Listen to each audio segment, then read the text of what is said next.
चलिए, तो आज बहुत इम्पोर्टेंट क्लास है। जितना पढ़ाया था वो याद है? टेक्निक थोड़ा सा तो बताइएगा ज़रा कि टेरिटरी अगर हम बोल रहे हैं, है ना, तो उसका कौन सा पार्ट है और कहाँ से कहाँ तक आर्टिकल है।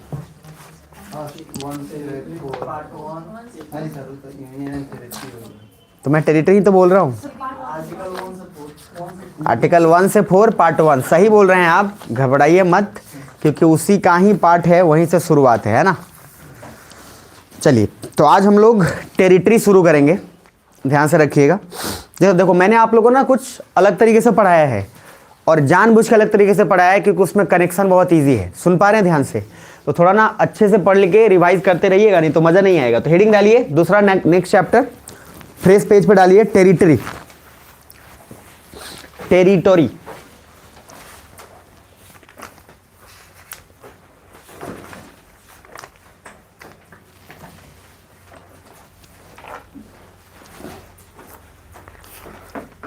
ठीक है, अब जैसे ही टेरिटरी बोलूं तो मेरे बोलने या नहीं बोलने के बावजूद भी आपको क्या लिख लेना है? Part 1 article 1 to 4। अब हर टॉपिक जब मैं शुरुआत करूंगा तो मैं बोलूंगा नहीं कि क्या है आपको। अब इसके बाद मैं स्टार्ट करूंगा फंडामेंटल राइट्स। तो मुझे बताना जरा कौन सा पार्ट होगा, कौन सा आर्टिकल होगा, सोच के बताओ। पार्ट 3 आर्टिकल कहां से कहां तक? 12 से 35, 12 to 35। ध्यान रहना चाहिए आपको। तो आप जैसे टेरिटरी लिखेंगे, पहले पिछले वर्ष सिटीजनशिप जहां लिखे थे वहां जाके पार्ट लिख लीजिए, और वहां पार्ट्स के साथ साथ दोनों चीज लिख लीजिए, पार्ट्स भी और प्लस क्या, आर्टिकल भी। फिर यहाँ पे भी पार्ट्स और आर्टिकल्स लिख लीजिए खटाखट। और आपका काम कुछ ऐसा है जैसे कि 1 से 4 है आर्टिकल में, तो 1 to 4 जाकर फिर लक्ष्मीकांत में पूरा पढ़ लेना है, क्योंकि उसमें क्या आपको बता दिया था ना कि आर्टिकल 1 का पूरा डिस्क्रिप्शन है, 2 का, 3 का, 4 का। बाकी मैं यहाँ पे उसको सब कुछ समझाते जाऊंगा, लेकिन हर आर्टिकल्स का जो चैप्टर में पढ़ा दूंगा उस चैप्टर में जाके लास्ट में सब आर्टिकल डिटेल में एक बार देख लीजिएगा कि क्या क्या दिया हुआ है। सुन रहे हैं? इतना काम कर लीजिएगा। चलिए जी, तो आगे हेडिंग डालिए, टेरिटरी पार्ट 1 लिखने के बाद कुछ पार्ट लिखिए, उसके बाद फिर आगे बढ़ेंगे और मजे से कवर करेंगे। नागरिकता तो पढ़ा चुका हूं, नागरिकता के अलावा घर जरूरी है। एक टेबल मैं आपको भेजूंगा, वो टेबल में उसमें प्री के लिए काफ़ी है, इनफ है। वो टेबल भेजूंगा बाद में, आज नहीं भेजूंगा। पहला लिखिए टेरिटरी, और टेरिटरी में 2-3 चीज लिखिएगा। हिंदी वाले तो लिख ही लेंगे, क्या हो जाएगा, क्षेत्र हो जाएगा। हाँ, चिंता मत करो, अभी रुक जाओ। मैं अभी टेरिटरी जब बोल रहा हूं तो उसका मीनिंग पहले समझो, फिर यूनियन पे आएंगे, ठीक है। तो जब हम टेरिटरी की बात करते हैं जब भी, तो क्षेत्र होता है। और क्षेत्र का सिंपल मीनिंग क्या है, लॉजिकली बस एक बात को समझना है कि सर क्षेत्र बना तभी होगा, मान लो इंडिया है तो इंडिया में मैं ऑलरेडी जिन लोगों को बता चुका हूं, एक हो गया क्या, सेंटर, अब दूसरा क्या है, स्टेट। तो यही चीज है कि सेंटर और स्टेट है। और मैंने आपको पहले बताया था, जो लक्ष्मीकांत आप पढ़े होंगे, तो कि इंडिया में वर्ड यूज किया जाता है यूनियन, ना कि फेडरेशन। यूनियन इसलिए इस्तेमाल किया जाता है संघीय व्यवस्था, क्योंकि इंडिया में ये रूल है कि कोई भी राज्य किसी भी सेंटर से या जो इंडिया से है वो अलग होने का कभी भी दावा नहीं कर सकता है। सुन पा रहे हो, औकात ही नहीं है। तो इसलिए हम उसको वर्ड यूज क्या करते हैं, यूनियन, इकट्ठा, यूनिटी। तो सर ये यूनियन या यूनिटी का सिंपल एक ही मीनिंग है कि कोई भी राज्य इंडिया से अलग नहीं हो सकता, और इसलिए एक ही नागरिकता है क्या, सिंगल सिटीजनशिप का। सुन पा रहे हैं? तो बहरहाल दिमाग में एक पॉइंट को रखिएगा कि सर यूनियन और टेरिटरी सुन रहे हैं, लेकिन हमारा सारा फोकस किस पे हो जाएगा, टेरिटरी पे। हमने बोल दिया यूनियन टेरिटरी राज्य हमसे जुड़े हुए हैं, लेकिन पूरा फोकस कहां पे होगा, टेरिटरी पे। टेरिटरी पे आर्टिकल 1 to 4 है। होमवर्क पहले ही बोल देता हूं, 1 to 4 को जाकर पूरा रीड कर लेना है लक्ष्मीकांत से, तब उसके बाद मैं इसको डिस्क्राइब अलग से करूंगा। अब अलग अलग कुछ चीजें हैं, सवाल है जिसका है आपको बहुत बेसिक्स चीज इसमें से जानना है। प्रीएम्बल छोड़ो, प्रीलिम्स में इस चैप्टर से क्वेश्चंस 1 या 2 पूछे जाते हैं, लेकिन इसका यूज बहुत ज्यादा है। यूपीएससी प्रीलिम्स की बात कर रहा हूं, तो इसका यूज बहुत ज्यादा है, इसीलिए छोटी छोटी बातों पे इसमें ज्यादा ध्यान देना। जैसे कुछ टर्म्स आएंगे, सीडिंग, सीडिंग क्या होता है, फिर कुछ अलग अलग टर्म्स आएंगे, उन सारे टर्म्स को मैं मीनिंग आपको समझा दूंगा क्या क्या है, वो आर्टिकल से रिलेटेड ही है सब कुछ। अभी के लिए फिलहाल हेडिंग डालिए, क्या क्या जो बोल दे रहा हूं एक डालिए। पहले तो राज्य के बीच में क्या डिफरेंस है, केंद्र के बीच में क्या डिफरेंस है, और केंद्र शासित प्रदेश के बीच में क्या डिफरेंस है, ठीक है। तो एक टेबल बनाइए जिसमें लिखिएगा एक तरफ यूनियन टेरिटरी। अच्छा है, रुक जाइए, उसके पहले एक काम करिए, एक और चीज लिख लीजिए, तब कुछ टर्म्स डालिए। ऑनक्लेव ऐसे लिखेगा स्पेलिंग, ENCLAV, और इधर ऑक्सक्लेव। इसको इनक्लेव नहीं बोलिएगा, ऑनक्लेव बोलने की कोशिश करिएगा, ठीक है। उसके बाद ये ऑक्सक्लेव, ठीक है। तो ऑनक्लेव और ऑक्सक्लेव ये बहुत इंपॉर्टेंट है। और जो मैप में पढ़ाया हूं, साउंड आ रहा है, चेक किए?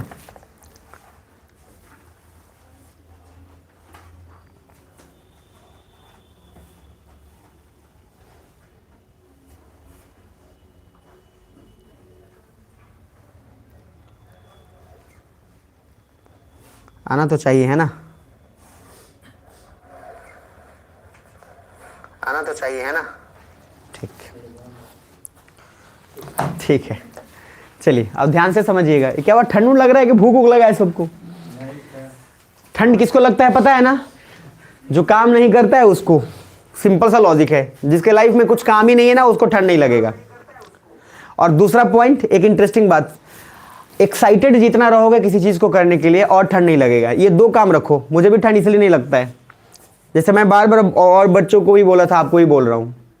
मम्मी लोग को देखोगे जब तक काम करेगी मम्मी, ना चादर ओढ़ेगी ना कुछ, एकदम पूरा मस्त है। बोलो अरे चादर ओढ़ लो, पापा भी चिल्लाएंगे ओढ़ लो, उसके बाद लागी तो डॉक्टर लेके ले जाए कोई। लेकिन काम जब तक करिए तब तक कोई टेंशन नहीं है। अच्छा देखना, जैसी खाना वाना खा ली माँ, खिलाओ लदी सब डन, अब जब देखना उसके बाद रोल तनी ले आवा नोच नाच के कहीं से जड़ावा कि तापल जाओ, समझ। क्योंकि अब क्या है, काम क्या हो गया, खत्म है। आपका जो गोल है वो खत्म, आपका जो करना था प्रोसेस खत्म। इसलिए जब तक आप काम में बिजी रहिएगा ठंडा नहीं लगेगा। इसलिए मनहूस लोग होते हैं जिनके पास कोई काम नहीं होता है, उनको ठंडा लगेगा। सर वो घूरा तब तब के रात रात भर। और गाँव में क्या होता है, दूसरे का पुआल, अपना कोई नहीं जलाएगा। शहर में तो ऑप्शन ही नहीं है, या तो एस्बेस्टस है या क्या है, दीवार है, क्या करिएगा। एस्बेस्टस में आगो लगता नहीं लगता है कम वक्त, वो अलग प्रॉब्लम है। तो लॉजिकली यहाँ पे लोग कागज जलाते हैं या उसके बाद खरीद के लाएंगे। तो इसीलिए ठंडा लगने का एक ही कारण, अगर जब लग रहा हो तो अपने आप से पूछना कि कोई काम नहीं है, इसलिए कुछ दिमाग को काम दो। अभी बोल दिया जाएगा खाली क्या, चलो मिलने जाना है, 2 मिनट में बाइक निकालिएगा, ठंडा होगा सर हाफ टी शर्ट में पहुंच जाइएगा। मेरी बात समझ में आ रही है? इसीलिए थोड़ा दिमाग में रखिएगा कि वर्क और गोल अचीव होने के लिए ठीक होना चाहिए, बाकी कोई दिक्कत नहीं। तो बढ़े आगे, तो जोर से बोला यस और नो? चलो हमको लगा जोर से बोलो जय माता दी बोले। चलो आगे आना। तो ऑनक्लेव और ऑक्सक्लेव, पूरा यूरोप का मैप जो मैं पढ़ाया था पिछले बार, आज यहीं पे आ जाएगा पूरा, पूछूंगा यहीं पे। और नहीं तो पूरा ठंड में समझिए, मारने का मजा, पीटने का मजा ठंड में ही है। चलिए तो लिखिए ऑनक्लेव। ऑनक्लेव में कुछ चीजें मैं समझा देता हूँ ठेठ भाषा में, फिर उसके बाद आगे हम लोग करेंगे।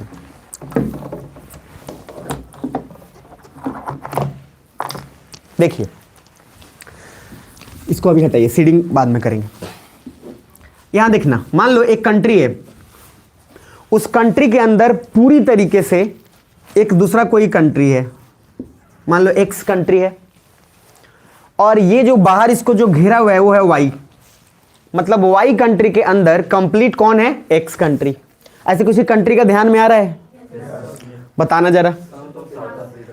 ऑस्ट्रिया के अंदर लिंचेस्टीन, ऑस्ट्रिया के अंदर लिंचेस्टीन बोल सकते हैं, लेकिन अभी और बताइए, थोड़ा और बेहतरीन बताइए। लिसोथो, अफ्रीका में बताया, ठीक है। यूरोप में बताइए कुछ कंट्रीज का नाम, यूरोप में जो मैं लिखवा भी दिया था। अरे वेटिकन सिटी बताया था, सैन मैरिनो बताया था, नहीं बताया था? तो ऑनक्लेव का सिंपल मीनिंग है कि एक कंट्री, ध्यान से समझना, जो किसी दूसरे कंट्री के बिल्कुल अंदर हो, कंप्लीट, उसको क्या बोलेंगे, ऑनक्लेव। क्या बोलेंगे, ऑनक्लेव। दिल्ली वगैरह में सोसाइटी बनता है, वहां देखना जाए तो लिखा रहेगा कृष्णा इनक्लेव। तो वो इनक्लेव का मीनिंग थोड़ा सा अलग है, यहाँ ऑनक्लेव का मीनिंग थोड़ा अलग रखना। दोनों का मिलता जुलता मीनिंग है, लेकिन आप ऑनक्लेव ही वर्ड प्रोनाउंस करना। ऑक्सक्लेव का मीनिंग अब समझना, ये वाई कंट्री है, इसके अंदर मान लो एक्स कंट्री है, ठीक, लेकिन कहीं और भी एक्स कंट्री है, उसी का हिस्सा है। तो ऐसी कौन कौन से कंट्री हो सकते हैं बताना तो काफी इजी है, क्योंकि अब आप मैप पढ़े हुए हो तो बता देना तो चाहिए। मैंने बोला एक कंट्री तो अंदर है ही, लेकिन उसका एक और एरिया कहीं और भी है। बहुत सारा, मतलब मेन लैंड से अलग होना चाहिए। यूएसए बोला, अलास्का अलग है ना। अब उस ढंग से ये क्यों हुआ होगा, मैंने आपको बताया था, इंपीरियलिज्म और कॉलोनियलिज्म। अभी समझ लो, पहले जो अंग्रेज थे, तो अंग्रेज क्या करते थे, आज यहाँ पे हैं, कहीं और जाके पीट पाट के उसको अपने कैप्चर में कर लिए। तो कहने का मीनिंग है इसी का क्षेत्र तो वो भी है। तो ऑक्सक्लेव का मीनिंग होता है जो मेन लैंड से कहीं दूसरे जगह पे हो उसको क्या बोलेंगे, ऑक्सक्लेव। और ऑनक्लेव का सिंपल मीनिंग है जो बिल्कुल अंदर हो किसी दूसरे देश के, उसको ऑनक्लेव बोलेंगे। तो चलिए इस दोनों पॉइंट में लिखिए खटाखट अपने भी शब्दों में, और जो बोल रहा हूं उसको भी लिख लीजिए। लिखिए एक कंट्री, ऑनक्लेव में लिखिएगा, ऑनक्लेव में, इधर पहले इंग्लिश में लिख लीजिए। ए कंट्री इंटायरली सराउंडेड बाई, जो पूरी तरीके से घिरा हुआ हो। सराउंडेड का मीनिंग समझ में आ रहा होगा। तो a country entirely surrounded by, खुद से लिखो, by the territory of another country. तो a country entirely surrounded by the territory of another country. ठीक है जी।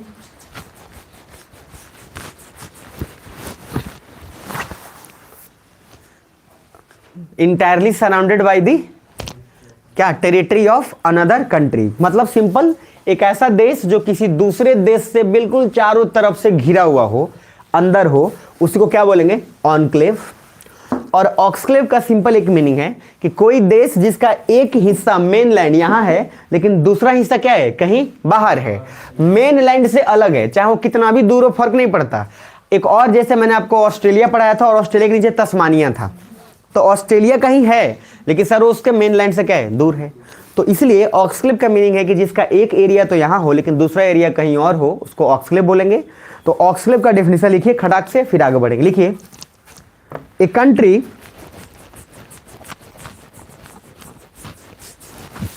ऐसे लिखो, कंट्री से पहले लगा लो, कंट्री से पहले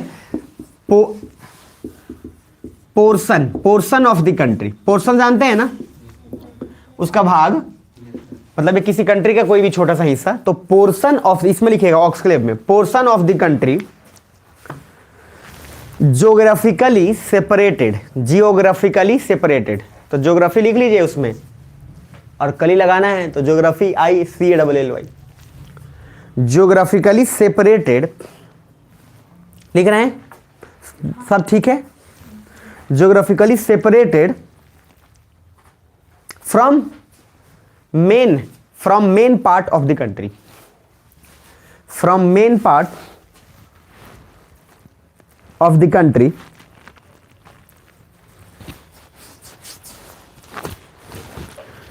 from main part of the country and surrounded by alien country, and surrounded by alien country। Alien जानते हैं, एलियन कोई मिल गया वाला खाली नहीं है।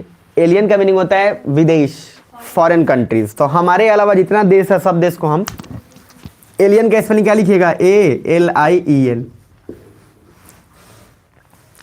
Alien country. ठीक है जी, फिर से रिपीट कर दूं क्या, हो ही गया होगा।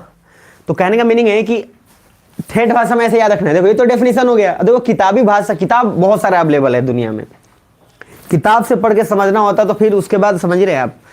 आपको जो डेफिनेशन मैंने बताया, अब वो डेफिनेशन किताब में जो मिलेगा वो इतना टफ करके मिलेगा कि आपको समझने में लग जाएगा ठीक ठाक वक्त। तो आपको इसीलिए बता देता हूं कि पहले बता दूं फिर आपको समझना आसान हो जाएगा। तो सर दो चीज बोला हूं, ध्यान से सुन लो। ऑनक्लेव का सिंपल एक ही मीनिंग है कि जब कंट्री के अंदर कोई कंट्री हो पूरी तरीके से, उसको क्या बोलेंगे, ऑनक्लेव। ऑक्सक्लेव का मीनिंग है कि जब कोई कंट्री जिसका मेन लैंड से कोई छोटा सा हिस्सा या बड़ा सा हिस्सा अलग हो, और वहां पे भी हो तो उसको भी कोई हो सकता है घेरा हुआ हो। ये ज्यादा चांसेस है, घेरा हुआ नहीं हो तब भी चलेगा लेकिन ज्यादा चांसेस में घेरा हुआ होना चाहिए। तो ऑक्सक्लेव का अगर ठेठ भाषा में मीनिंग याद रखना है तो हम यहाँ, हमारा मेन बॉडी यहाँ लेकिन हमारा दिल कहीं और है, बुझा रहा है। तो सर वो क्या हो गया, ऑक्सक्लेव। और सर इनक्लेव का, ऑनक्लेव का सिंपल मीनिंग है कि जहाँ हम हैं चारों तरफ से घिरे पड़े हैं। और एग्जाम्पल के लिए मैंने सैन मैरिनो पढ़ाया था आपको, वेटिकन सिटी बोला था। तो अब दूसरा पॉइंट लिखिए और जीवन का आनंद लीजिए। नेक्स्ट पॉइंट लिखिए, ऑनक्लेव में लिखिए, पहले ऑनक्लेव में लिखिए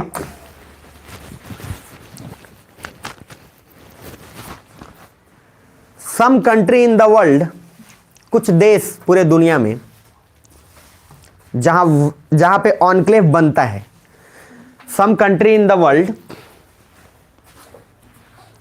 having enclave are, having enclave are. पहला कंट्री वेटिकन सिटी, और यूरोप में पिछले ही क्लास में हुआ भी था ये। अब जो लोग पढ़े होंगे तो वेटिकन सिटी का राजधानी बता देंगे हमको। दूसरा कंट्री लिखेगा सैन मैरिनो, सैन मैरिनो का जो राजधानी बता देगा तो बता देगा। और तीसरा कंट्री एक और सोच के बताइए, मुझे बता सकते हैं तो ठीक है, लिसोथो तो है ही, तो लिसोथो को लिख लीजिएगा। ऐसे और भी कंट्रीज हो जाएंगे। मैं बस आपको एक हिंट इसलिए दे दिया ताकि आपको एक आइडिया हो जाए। आप कॉमन सेंस से सोचो, मैं यहां पे पढ़ा रहा हूं क्या पॉलिटी। अब कुछ इधर से समझना ध्यान से, अगर मैं यह मैप आपको नहीं बताया रहता, क्या आइडिया लगाओगे आप? समझ ना, कुछ भी यहां पे सीधा रटते Vatican City San Marino, Vatican City San Marino. इसलिए मैप जब मैं पढ़ाता हूं तो लगता है ये ज्योग्राफी, अरे ज्योग्राफी नहीं है भाई। मैप के बिना आप आईएएस बन ही नहीं सकते। किसी भी सब्जेक्ट आपको समझ में भी नहीं आएगा, आपको बस लगेगा कि मुझे आता है, लेकिन आप जब एग्जाम में क्वेश्चन बनाने जाएंगे तो आपको कंफ्यूजन हमेशा दो ऑप्शन में हो जाएगा। इसीलिए ध्यान में रखना है आपको कि जो पढ़ा रहा हूं उसका सीक्वेंस। इसीलिए मैं बोला ना कि जो हड़बड़ाता है या जो बेचैन मेरे से अगर होगा, उसको मेरे से मिल ही नहीं सकता कुछ भी। जस्ट पैटर्न खाली फॉलो करो, मजा आएगा पढ़ने में। पढ़ाई का मजा ही तब है जब आपको ऑटोमेटिक फर्स्ट सीढ़ी पे मैं चढ़ा दिया और ऑटोमेटिक आपको पता भी नहीं है कब आप उसके बाद दूसरा तीसरा चौथा सीढ़ी पे चढ़ गए, क्योंकि फर्स्ट के लिए लायक बना दिया। तो पहला घर बनाने में बेस में पैसा बहुत ज्यादा लगता है, उसके बाद तो बेटा लोग भी ऊपर बनवा लेता है। तो बाप का काम क्या है कि पहले बेस बनवाता है कि कम से कम चल जाए, तो कम से कम ढलवा ले नू इतना तो औकात है कि ढलवा ले, नहीं तो आजकल क्या है नहीं है। तो सर ये तीन कंट्रीज, ये तीनों कंट्री मुझे बताना कहाँ, यूरोप में है कि अफ्रीका में? हाँ, तो एक हो गया कहाँ पे, अफ्रीका में, बाकी दो कहाँ हो गया, यूरोप में। चलिए जी आगे लिखिए नेक्स्ट। अब इसी में लिखना ऑनक्लेव्स विद इन ऑनक्लेव्स। भाई ऑनक्लेव्स है लेकिन उसके अंदर भी ऑनक्लेव्स है, मजा आएगा, जीवन का आनंद लेंगे आप। लिखे यहां पे ऑनक्लेव्स, इसी में लिखेगा ऐसे ऑनक्लेव्स विद इन ऑनक्लेव्स। इसका मीनिंग कुछ समझ में आ रहा है क्या? जो खुद तो ऑनक्लेव है ही और उसके बावजूद भी उसके नीचे क्या है, ऑनक्लेव्स। तो उसका मीनिंग समझना। अच्छा ऐसा हो सकता है सिचुएशन मुझे बताना, तो मान लो एक कंट्री ए है, एक कंट्री बी है, फिर यहां पे एक कंट्री ए है, ऐसा पॉसिबल है कि नहीं है? मैंने बोला कंट्री ए है, कंट्री बी है और इसी का हिस्सा फिर क्या है, आराम से पॉसिबल है। क्या नहीं पॉसिबल है? बिल्कुल पॉसिबल है। तो सर अभी ऑनक्लेव्स विद इन ऑनक्लेव्स लिखो तो ठीक है, इसको बोलते हैं, अब ये बताऊंगा मैं, सिंगल ऑर्डर ऑनक्लेव। इंटरेस्टिंग बात जानते हैं, इस दुनिया में मल्टी ऑर्डर ऑनक्लेव्स भी है। जैसे हो गया ए, फिर बी, फिर ए, फिर बी और फिर ए। इस दुनिया में मात्र एक ही मल्टी ऑर्डर ऑनक्लेव्स है और वह है इंडिया बांग्लादेश। इंडिया बांग्लादेश का कुछ ऐसा सीन है कि पहले यहां भारत का एरिया रहा, फिर यहां क्या हुआ, बांग्लादेश, फिर उसके बाद इंडिया का एरिया, फिर किसका, बांग्लादेश, फिर किसका, इंडिया का। मल्टी ऑर्डर ऑनक्लेव्स बनते हैं और इसका कारण सिर्फ एक ही चीज है, इंक्रोचमेंट। घर बनाए थे, नाद रख दिए दूरा के रोड पर, उस बाद खूंटा बांधते बांधते बाहर चले गए। और तो सर इंडिया बांग्लादेश का भी बॉर्डर था, पोल था, पोल बात तोड़ के हटा दिए, इधर उधर जैसे जाके कपड़ा पसार रहा है पोल पर। इतना इंक्रोचमेंट हो गया कि मैंने बोला था आपको, हिंट दिया था मैंने पिछली बार कि इंडिया बांग्लादेश में तो 111 ऑनक्लेव जो था 111, वो इंडिया ने क्या किया, दे दिया उसको, और 51 उससे क्या किया, ले लिया। अब मुझे बताओ ना कि ऐसे जब रहेगा तो दिक्कत नहीं होगा शासन करने में, रूल्स लगाने में बहुत प्रॉब्लम होगा भाई, इतना आसान थोड़ी होगा। दोनों के लिए चिंता वाला बात है। तो इंडिया ने क्या बोला, देख भाई मेरा यहां है, तू एक काम कर, ये तेरा है ना, ये तेरा एरिया है, तो तू एक काम, जैसे नहीं होता है ऐसे समझो, ये और अच्छे से समझ जाओगे, मैं बताता हूँ बहुत, इससे इसके बाद आपको कुछ बचेगा नहीं, एकदम ठेठ भाषा में समझा रहा हूँ। गाँव में होता है, देखो मैं गांव से प्रभावित बहुत हूं, मुझे गांव में रहना मजा आता है, तो इसलिए गांव का एग्जांपल दे देता हूं आपको।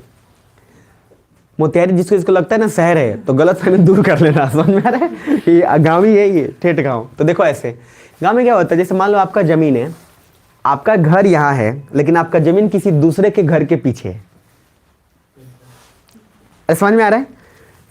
तो वहां के घर वाला क्या बोलता है कि सुना ना, वो काम करो, इस जमीन के बदले नहीं होगा तो तुम वो वाला जमीन ले लो जो तुम्हारे नजदीक है, और ये जमीन वो अदलेन बदलेन होता है, अरे बुझा रहा है, ताकि क्या हो जाएगा, उसके लिए भी काम आसान हो जाएगा। भाई मेरा घर है, ये जो जमीन अगर बदलेन कर दे तो हम थोड़ा फैली में अपना बना लेंगे और यहीं पे खेती बाड़ी कर लेंगे। तुमको भी दूर पड़ता है, तो तुम्हारा मेरा जमीन जो तुम्हारे पास है, जो आसपास पड़ रहा है, वो तुम ले लो और ये तुम लेके बस हेरा फेरी कर लो। अरे है ना, होता है कि नहीं होता है? सेम वही काम किया। इंडिया ने बोला कि सर प्रॉब्लम हो रहा है, तो जो तुम्हारा वाला एरिया है इधर दे दो, ताकि तुमको भी क्या रूल। अब यहाँ पे सोचो आप, नॉर्मली कितना इंटरेस्टिंग बात है, एक कंट्री है इसने रूल लगाया तो पूरे ऑल ओवर इंडिया में लागू होगा। तो सर ये भी तो इंडिया का ही भाग है, यहाँ भी रूल लागू होगा। लेकिन ये सारा काम, परचेजिंग पावर, सब कुछ कौन, बांग्लादेश से जाके कर रहे हैं, क्योंकि नजदीक वही है, सारा खरीदना बेचना सब वही हो रहा है। लेकिन नियम किसका फॉलो करना है? अब रुपया और सब कुछ का वैल्यू इंडिया के अकॉर्डिंग यहाँ पे चलेगा, लेकिन बांग्लादेश में जाएगा तो क्या पता ऊपर नीचे होता ही रहेगा। ठीक है सेम चीज़ है, लेकिन फिर भी असर तो पड़ेगा ही पड़ेगा। भाई हर कंट्री का जीडीपी अलग है, तो हर कंट्री पे अलग अलग उसका असर पड़ेगा ही। अब नेपाल में तेल हो सकता है 40 रुपये मिल जाए, 60 रुपये मिल जाए, इंडिया में हो सकता है 120 रुपये मिले। सुन पा रहे मेरी बात? नहीं नहीं, अब वो वाला अभी यहाँ पे मैं डिस्कस करिए, आपको बस बेसिक मैंने बता देता हूँ। देखिए पहले क्या होता था, वैट लगता था, मैं आपको एक बार बताया भी था। तो हर राज्य, भाई राज्य में भी तो यूज हो रहा है, तो इसको होता है वैल्यू एडेड टैक्स। बस थोड़ा सा समझ लो, चूंकि बोले हो तो यही, बाकी बताना तो यहाँ नहीं मुझे था। देखो इधर बता देता हूँ। देखो वैट मतलब क्या होता है कि हर राज्य अपना एक टैक्स लेगा।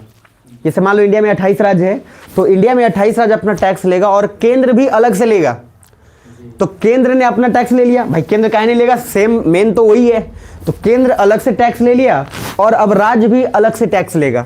तो इसीलिए प्रावधान करके 2014 में जब आए, तो जैसे ही ये बने प्रधानमंत्री, तो बनने के बाद क्या हुआ, दो चीज हुआ। एक ही चीज उन्होंने दिमाग लगा के एकदम किया, क्या बोला कि भाई पब्लिक को परेशानी होती है, क्योंकि एक जगह फिर जब आप बोलते हो कि इतना पैसा काहे काट रहे हो, तो क्या बोलता है, केंद्र का टैक्स।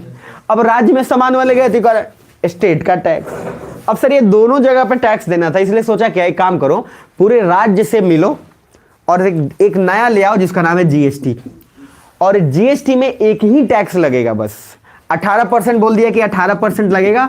और इस 18% में मान लो 10 या 12% केंद्र का और 6 या 7% किसका, राज्य का। तो अब वैट नहीं लगता है, सिर्फ एक ही चीज चलता है, क्या, जीएसटी। तो अब जीएसटी में क्या हो गया कि सर आप कोई सामान खरीद रहे हो, 20% लिए, 20% लेने के बाद दूसरा क्या चीज हुआ कि सर उसमें से केंद्र अपना टैक्स बांट लिया, राज्य अपना बांट लिया। अब आपको दो दो जगह पे बिल बनवाने की जरूरत नहीं पड़ेगी।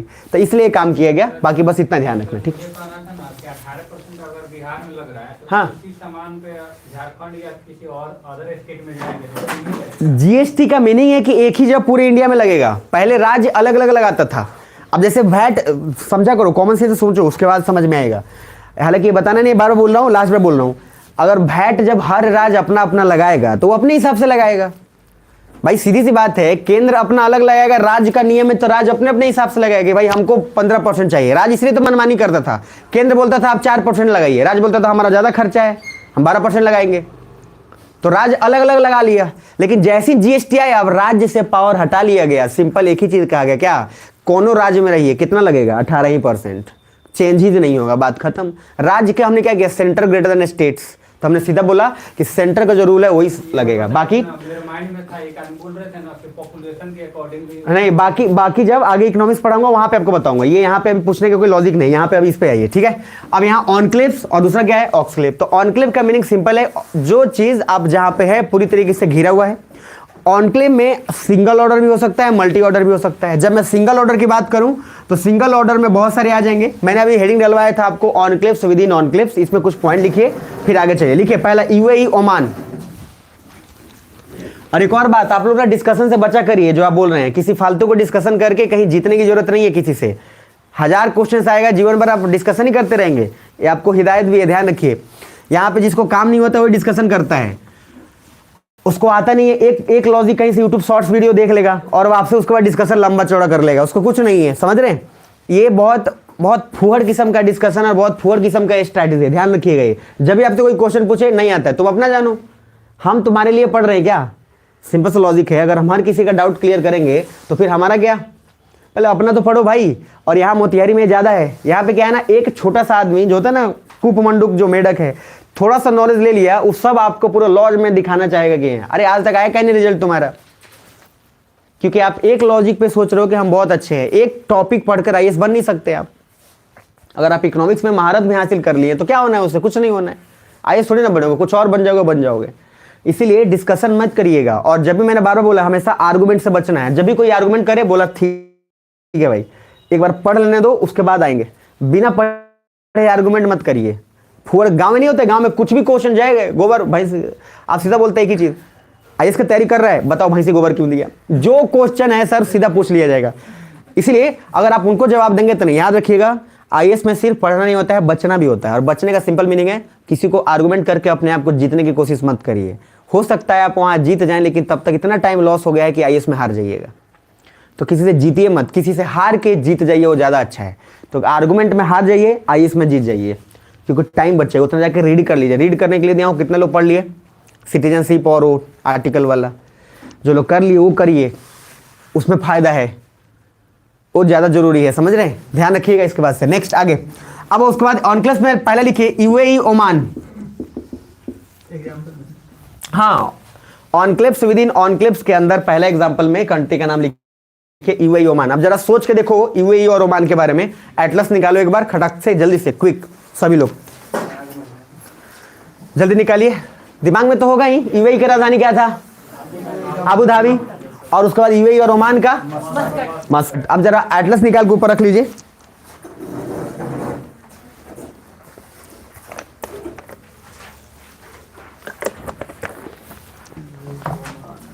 दूसरा लिखिएगा नीदरलैंड बेल्जियम, और दोनों को देखिएगा। तो यूएई ओमान आप लोग तो सब पता ही है, एशिया में ही है ना यूएई, बहुत बढ़िया। अच्छा, और ये भी, और सर नीदरलैंड भी कहने की बात ही नहीं है, एशिया में ही है, यूरोप में। चलो ठीक है, नहीं मैं मुझे लगा ठंड में कहीं जम गया होगा दिमाग तो थोड़ा। तो पहला बोला हूँ नीदरलैंड बेल्जियम, मतलब पहला तो यूएई ओमान, उसके बाद नीदरलैंड बेल्जियम। दूसरा यहां पे लिख लीजिएगा नीदरलैंड बेल्जियम।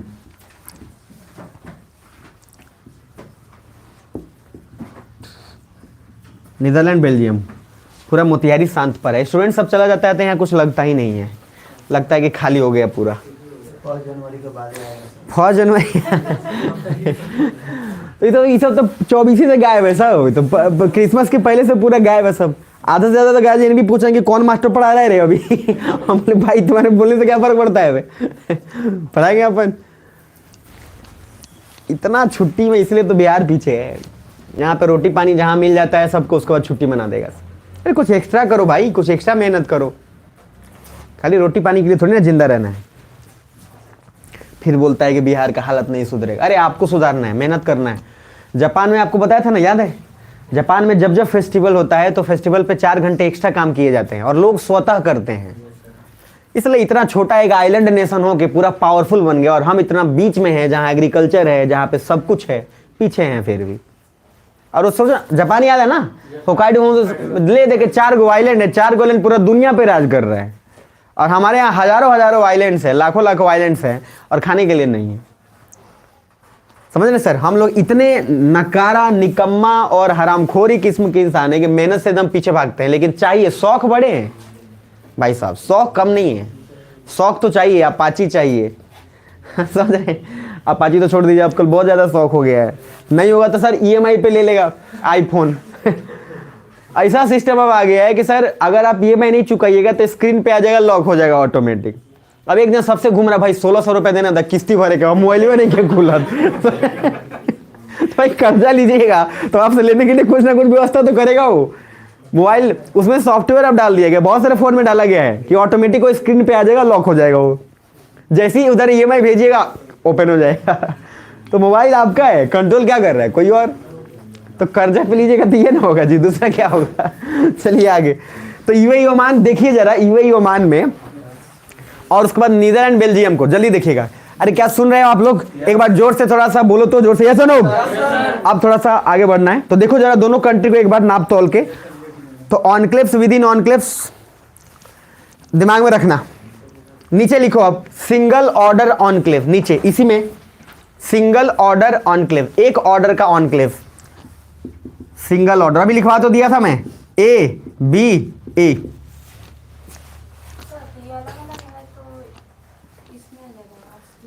रुक नहीं नहीं ऑक्सलेट मत लिखिए, पहले आप इसको लिखिए, मैं बता देता हूँ आपका मैं समझा देता हूँ क्या बोल। हाँ, और इसको लिखिए single order enclave. Single order enclave का मीनिंग है एकल। एकल का मीनिंग है क्या? एक कंट्री यहाँ, बीच में दूसरा कंट्री, तीसरा कोई और कंट्री आ गया। ABA, जो कंट्री पहले है वही कंट्री लास्ट में। और उसके जस्ट थोड़ा नीचे लिखिएगा मल्टी ऑर्डर। इसमें एग्जांपल सर क्या हो जाएगा? इसमें आप ऐसे, इसमें अभी पहले इसको ABA खाली करके लिखो, ABA पहले लिखो सिर्फ, उसके बाद नेक्स्ट हेडिंग डालिए multi order enclave. Multi order enclave. और मल्टी ऑर्डर ऑनक्लेव में बस एक पॉइंट खाली लिख लीजिए,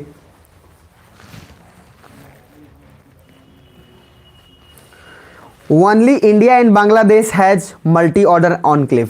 सिर्फ इंडिया और बांग्लादेश में ही मल्टी ऑर्डर ऑनक्लेव है। Only India and Bangladesh has multi order enclave. तो उसमें क्या है मल्टी ऑर्डर ऑनक्लेव में? ऐसे लिखना, India Bangladesh, India Bangladesh, India. लेकिन अब ये खत्म हो गया क्योंकि हमने शेयर कर दिया ना, पहले लिख लो इसके बाद लाइन लिखना। बट अब ये भी खत्म हो गया क्योंकि इंडिया ने एग्रीमेंट के तहत 111 बांग्लादेश को दे दिया और 51 ले लिया। अभी सर वैसा नहीं बना, A B फिर A B। इंडिया बांग्लादेश, यहाँ पे इंडिया बांग्लादेश लिखिए, ये अभी ये भी रहने दीजिए। बस सुनिए वो आ जाएगा, सुना करिए बस, खाली जो बोल रहा हूँ बस पहले करते तो जाइए। जितना सुनिएगा उतना फायदे में रहिएगा।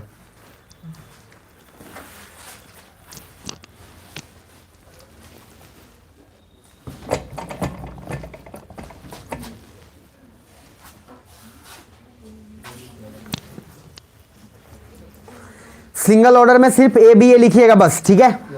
उसके बाद मल्टी ऑर्डर में लिखिए इंडिया बांग्लादेश, इंडिया बांग्लादेश, बात खत्म। उसके बाद मैंने बोला है कि in this world multi order सिर्फ व सिर्फ किसका है? इंडिया बांग्लादेश का। और इंडिया बांग्लादेश का मल्टी ऑर्डर भी अब खत्म हो गया, इसलिए क्योंकि इंडिया ने बांग्लादेश को 111 ऑनक्लेव दे दिया और 51 ऑनक्लेव ले लिया। अब जब ऑनक्लेव बोल रहा हूं तो समझ में आ रहा है कुछ? तो 111 ऑनक्लेव, इसलिए मैं पहले बोला था आपकी ऑनक्लेव मत समझो, एरिया समझो। लेकिन अब ऑनक्लेव का एग्जैक्ट मीनिंग पता है आपको कि जो बिल्कुल उसके अंदर हो, किसी कंट्री के अंदर बिल्कुल हो। तो 111 क्या किया? दिया कि लिया? दिया। और 51 ले लिया। ये पॉइंट लिख लो क्योंकि एग्जैक्ट डेटा है जो ऑफिशियल गवर्नमेंट ने एक्सेप्ट किया। और ये सर 2015 में मनमोहन सिंह के समय फाइनली ये डील हो गया था इंडिया बांग्लादेश के साथ। सॉरी 2015 बोल रहा हूँ, 2005। नेक्स्ट आगे अब लिखिएगा थोड़ा ध्यान से। ये जो मैंने लिखवाया है सिंगल, जो आपको लिखवाया हूं, जैसे सिंगल ऑर्डर इनक्लेव में आप ऐसे मैंने लिखा ABA, ठीक है जी, ध्यान से समझना। अब अपने एग्जाम्पल देखो, नीदरलैंड, आवाज मत बात मत करिएगा, नीदरलैंड बेल्जियम। अपने मैप पे नीदरलैंड बेल्जियम को देखिएगा तो नीदरलैंड ऐसे है, बेल्जियम ऐसे है, फिर इधर है नीदरलैंड। इंटरेस्टिंग बात यह है कि सर गाड़ी जैसे पार्क अगर आप किए हुए, ध्यान से समझना, यहां पे नियम कितना अच्छा है समझिए। नीदरलैंड में जिधर से आपका फ्रंट गेट है वही कंट्री होगा। कुछ ऐसा है इंटरेस्टिंग, इसका बहुत सारा पिक्चर है गूगल पे। कार लगाए हुए हो आप, मान लो हुडी बाबा कार मान लीजिए, तो कार का अगला पहिया नीदरलैंड में हो सकता है और दूसरा पहिया कहां हो सकता है? बेल्जियम में। दूसरी बात, आपके घर के दरवाजे आप चाहते हैं कि आप अपना नागरिकता बदल दें, तो सिंपल क्या करना, मान लीजिए ये घर है, इस घर का ये फ्रंट गेट मान लीजिए, ये बैक गेट मान लीजिए। अगर आपने इस बैक गेट का इस्तेमाल करना बंद कर दिया और सिर्फ आप फ्रंट गेट का इस्तेमाल कर रहे हैं, तो इधर आप हो गए नीदरलैंड के। अब चाहते हैं कि नहीं हमको नीदरलैंड में नहीं रहना है, तो क्या करना है आपको? ये गेट क्लोज करके इधर का खोल देना है, बेल्जियम में जिंदाबाद रहिए। वहां पे इतना अच्छा नियम है कि सर आपका बेडरूम यहाँ है नीदरलैंड में, समझ रहे, और बाथरूम का है बेल्जियम में। लेकिन इतना अच्छा अंडरस्टैंडिंग है कि सर जितना मॉल जैसे आप खरीदने गए तो आप रह कहाँ रहे? नीदरलैंड में, लेकिन खरीद के कहाँ से ला रहे हैं? बेल्जियम से। आप सोचिए, सुनने में तो अच्छा लग रहा है, लेकिन इंडिया में अगर ऐसा हो जाए, आप समझ रहे हैं सर, हर दिन काट मार होगा। यहाँ तो डनेर के चलते इतना बड़ा बवाल हो जाता है। वहाँ पे अंडरस्टैंडिंग लेवल इतना अच्छा है। इसी वजह से आपको मैंने बोला था कि यूरोप का खासियत ये है कि किसी एक कंट्री का पासपोर्ट लेके चले जाइए या वीज़ा लेके और पूरा यूरोप घूम के आइए। और कोई पूछेगा कहाँ से आ रहे हो, कहेगा 20 को कंट्री घूम के आ रहे हैं। एक कंट्री नहीं 20। कैसे? Germany centre PCA SFB LND, Luxembourg Netherlands सब एकदम मस्त है। स्पेन गए, पुर्तगाल वाला बोला आइए पधारो हमारो देश। आप उधर गए, इधर देखिए सर, उनके बीच में पॉसिबल इसलिए है क्योंकि वहां पे जितने सारे लोग हैं शांति हैं। आपने कभी नहीं सुना, मैंने आपको बोला भी था इंटरनल सिक्योरिटी में कभी नहीं सुनेंगे Swiss terrorist company, Netherlands terrorist group, वहां कुछ नहीं बनता है, वहां शांति है क्योंकि सब के सब पड़ोस क्या है, बिल्कुल अंडरस्टैंडिंग है, एक साहचर्य बना हुआ है। इंडिया में तो सर पड़ोसी से साहचर्य छोड़िए, घर में साहचर्य नहीं है भाई। पड़ोसी का क्या, पड़ोसी अगर एक बार दीवार इधर उधर किया, जमीन बनाते समय क्या होता है, मोतिहारी में तो एक एक इंच के लिए भाई मर्डर हो जाते हैं। क्या रख लो तू, हम बनाता सर, मतलब बिल्कुल पेशेंस लेवल ही नहीं है। ऐसा दीवार बनाया है कि सर अगर उसको दीवार को पेंट करवाना है तो बगल वाले के छत पर से ही पेंट हो पाएगा, जगह ही नहीं छोड़ा है वो, अपना हाँप लिया है पूरा, रोड का भी जमीन हाँप लिया है। तो कहने का मीनिंग क्या है, इंडिया में आप मुझे बताओ, क्वेश्चन एक पूछा था इंटरव्यू में कि क्या पॉसिबल है कि इंडिया में भी सिंगल ऑर्डर एनक्लेव जैसे कि नीदरलैंड बेल्जियम में सक्सेसफुल है, इंडिया में भी सक्सेसफुल हो सकता है? नहीं होने का 1000 कारण है। पड़ोसी भी तो देख लीजिए कौन कौन है अपना भाई, भारत पाकिस्तान, भारत चाइना। अगर ऐसा रहता तो आज हमारे लिए इजी रहता। क्यों यूरोप में टूरिस्ट इतने ज्यादा जाते हैं? उनको पता है कि सर वहां पे सभी कंट्री के बीच में बहुत अच्छा अंडरस्टैंडिंग है, कोई हमको दिक्कत ही नहीं होगा। अब आप सोचिए, एक आदमी निकला है टूर पे इंडिया में और आया है सोच के, क्या इंडिया में आए हैं तो चाइना में घूमेंगे, पाकिस्तान में घूमेंगे आप समझ रहे हैं उसका क्या होने वाला है? तो उसका हालत आराम से बढ़िया काज हो जाएगा। इंडिया में आएगा, जैसे बोलेगा चाइना जा रहे हैं, कहेगा घोंप के यहीं पे मार देंगे चाइना जाना है तो फिर फ्लाइट पकड़ो, अपने देश जाओ, अपने देश से डायरेक्ट कहाँ जाना, चाइना। तो लॉजिकली कहने का मीनिंग है कि इंडिया में वहां पे क्वेश्चन जब पूछे तो बोलिएगा कि सर वहां का सिचुएशन अलग है, बिकॉज वहां पे एक अंडरस्टैंडिंग अलग है। हमारा पड़ोसी जो होस्टाइल है, एक तो हरामखोर पीओ में अलग बैठा है वो, समझ रहे? एक दरवाजा सोचिए बना बाघा बॉर्डर, तो बाघा बॉर्डर पे इंडिया और पाकिस्तान का अगर बॉर्डर है तो सर हम आखिर जानते कि नहीं जानते, जान गए एक बॉर्डर के कारण। वहां पे तो कोई जानता भी नहीं, वहां पे तो नीदरलैंड वालों को फीलिंग में नहीं आता कि हम नीदरलैंड के बेल्जियम, मस्त चल रहे हैं दोनों, कोई दिक्कत ही नहीं वहां पे। समझ पा रहे हैं? तो सर इंडिया और बांग्लादेश से यहाँ जो मैंने बोला सिंगल ऑर्डर इनक्लेव, तो इस पर नीदरलैंड बेल्जियम भी एक सिंगल ऑर्डर इनक्लेव ही है। यूएई ओमान का भी एक सिंगल ऑर्डर इनक्लेव में ही आता है। मैंने आपको अलग सेशन लिखवाया ऑनक्लेव्स विद इन ऑनक्लेव्स, लेकिन यूएई ओमान का उतना अच्छा अंडरस्टैंडिंग नहीं है जितना अच्छा अंडरस्टैंडिंग किसका है, इधर नीदरलैंड बेल्जियम का। और अब देखो ना जरा मैप पे सोचो, PCA SFB LND, Netherlands Belgium, देखो कितना कंजस्टेड एरियाज है, जगह ही है। लग्जमबर्ग तो उधर अलग अटका, वो अलग अटका हुआ है उधर, लेकिन उसके बावजूद भी कुछ नहीं होता वहां विवाद। आज तक एक लड़ाई नहीं हुआ बाउंड्री डिस्प्यूट्स के लिए, और हमारे यहाँ पूरा क्लियर है बाउंड्री डिस्प्यूट, खेत भी क्लियर है, डनेर भी क्लियर है, फिर भी हरामखोर होगा। काय गेला ना फार से कोनाकिली से काट देला ना तो सर उसको फार इधर लेना चाहिए था, डनेर इतना मोटा था पतला कर दिया। गजब, इंडिया में पीस प्रधान देश है, अलग अलग पीस है यहाँ पे। चलिए आ गया नेक्स्ट, तो लिखिए, अब एक पॉइंट लिखिए, मैं लिखवा देता हूँ ताकि वो आपको इजी हो जाए। एक टेबल बनाइएगा बड़े शौक से और कंपैरिजन लिख लीजिएगा, तुलना कि इंडिया और बांग्लादेश के साथ या इंडिया या किसी भी नेबरिंग के साथ और नीदरलैंड बेल्जियम के साथ में क्या फर्क है, क्या फर्क नहीं है, क्योंकि इंटरव्यू और मेंस में काम आएगा। तो एक तरफ लिखिए, 3 बना लीजिएगा, एक ऐसे, एक खंड, 2 खंड, और यहां पे हो गया एक तीसरा खंड। ठीक है, तो इस खंड में यहां पे लिखिएगा नीदरलैंड बेल्जियम,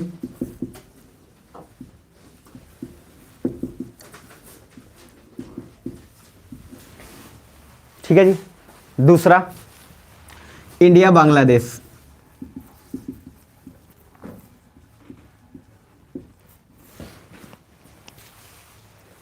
और अब इधर कुछ फैक्टर्स लिख लेंगे हम कि क्या क्या फैक्टर्स हैं।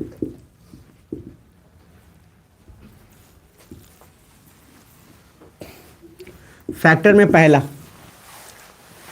फैक्टर लिखिएगा ओपन बॉर्डर।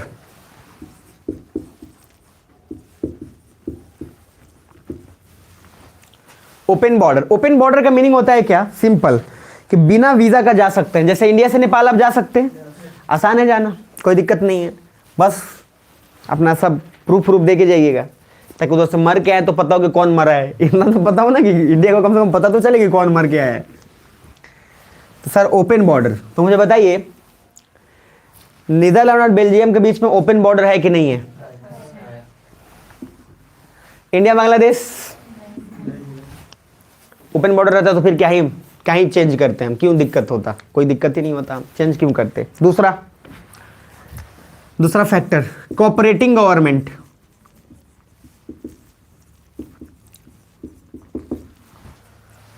बताओ इसमें है कि नहीं है? है 5 में 5 मिलेगा।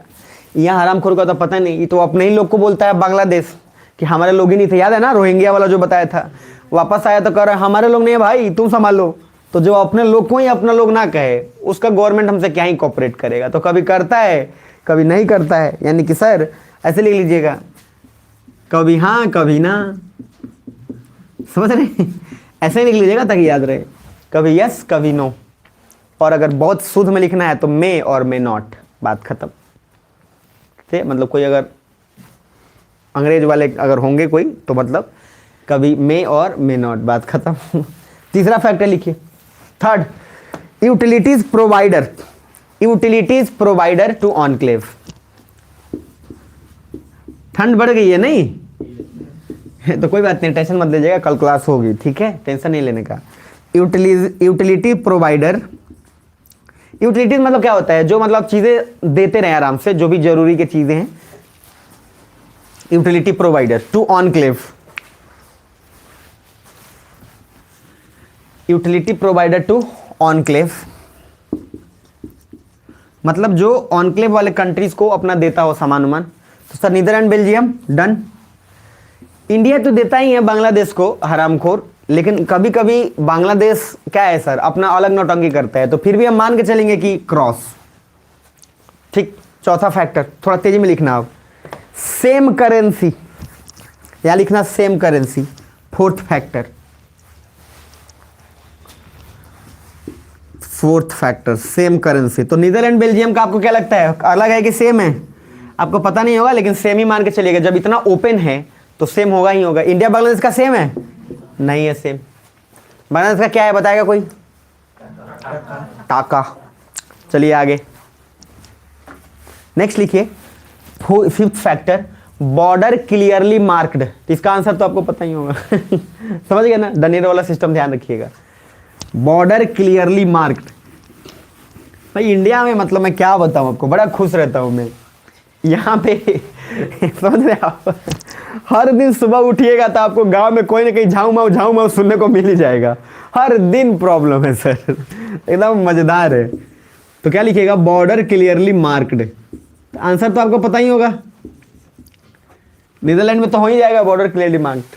इंडिया बांग्लादेश में नो, बट अब क्लियरली हो गया, ये जरूर लिखिए, क्रॉस करके लिखिएगा, border clearly marked but now to some extent ठीक है, but now to some extent ठीक है, ठीक है, ठीक है।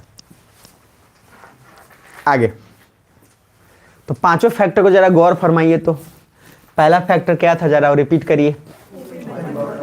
ओपन बॉर्डर सबसे पहला फैक्टर, क्लियर कट है, आंसर आपको पता है।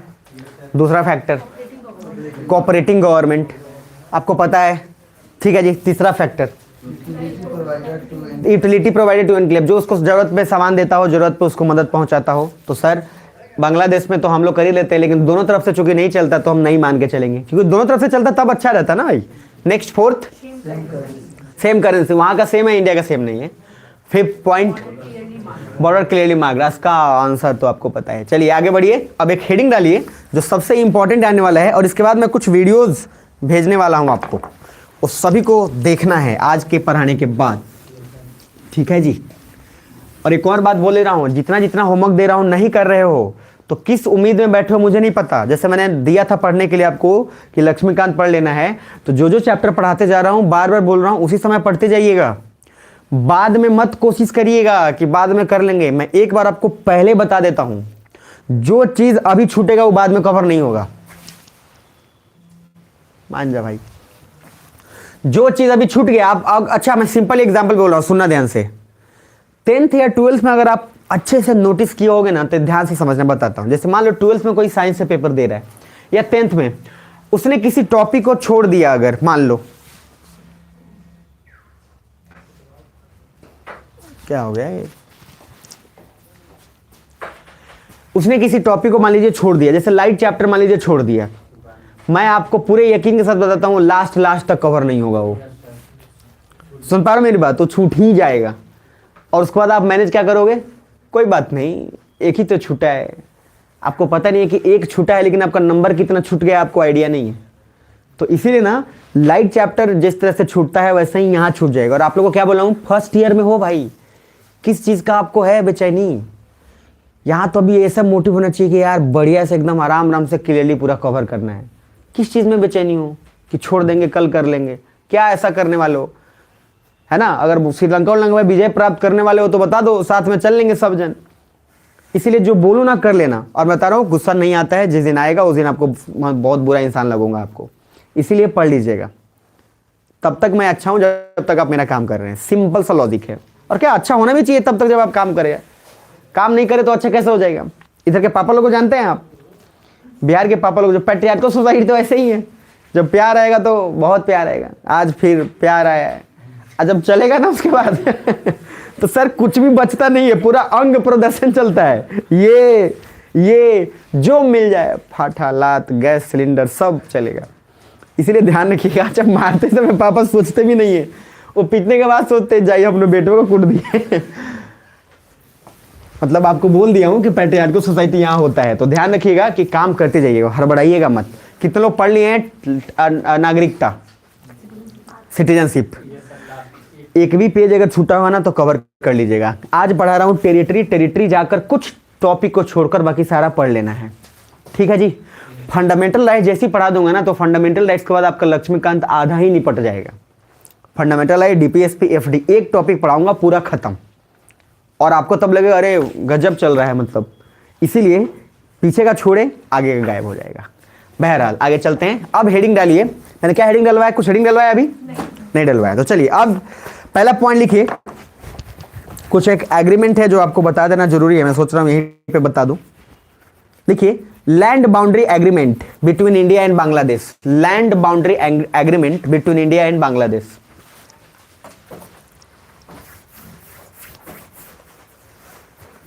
ठीक है, बस इतना ही हेडिंग डालना है, बाकी कुछ नहीं करना है। इसमें एक अमेंडमेंट का नाम और लिख लीजिए, land boundary agreement between India and Bangladesh. लिखिएगा 100वां संशोधन हुआ था, 100th constitutional amendment. 100th constitutional amendment.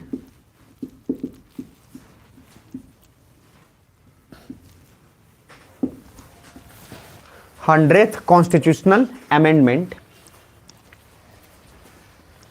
ठीक है, passed by both houses in May 2015। 100th constitutional 100वां संशोधन हुआ जो कि पास हो गया दोनों हाउस के द्वारा। और दोनों हाउस का मीनिंग क्या है? लोकसभा और राज्यसभा अभी के लिए। पास्ड बाय बोथ हाउसेज, ठीक है, passed by both houses in May 2015, मई 2015। in May 2015 has resolved the dispute,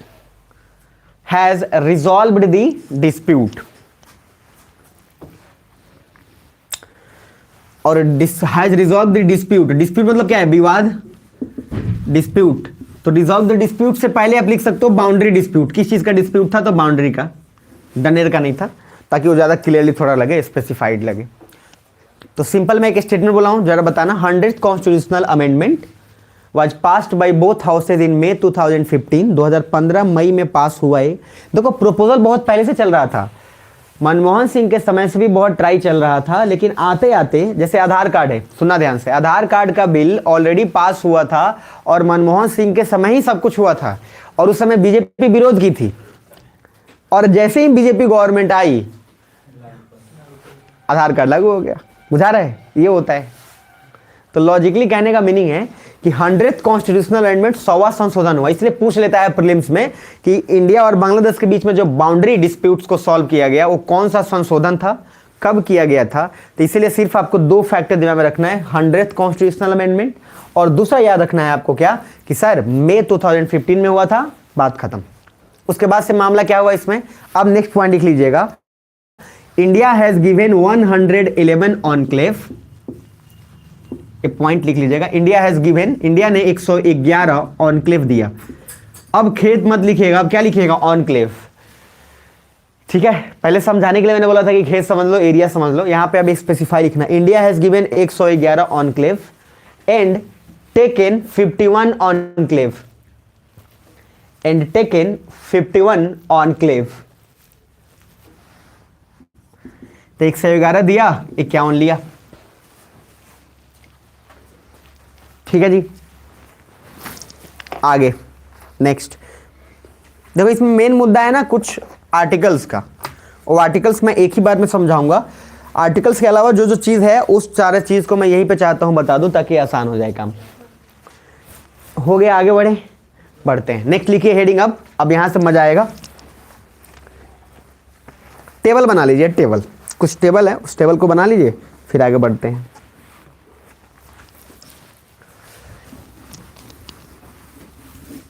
अच्छा, मुझे कोई बताएगा, सोच के बताना, टोटल वैसे मतलब क्वेश्चन बाद में आएगा, पहले बताओ टोटल स्टेट्स कितने हैं? 28। और केंद्र शासित प्रदेश यूनियन टेरिटरी कितने हो गए? 8। ठीक है जी। तो अब पहले ना आराम से इधर लिखना यूनियन टेरिटरीज एक बॉक्स, ठीक है, दूसरा बॉक्स इधर स्टेट लिखना, और इधर लिखना union territory with state legislature. पहले लिख लो, बाद में फिर समझाते हैं।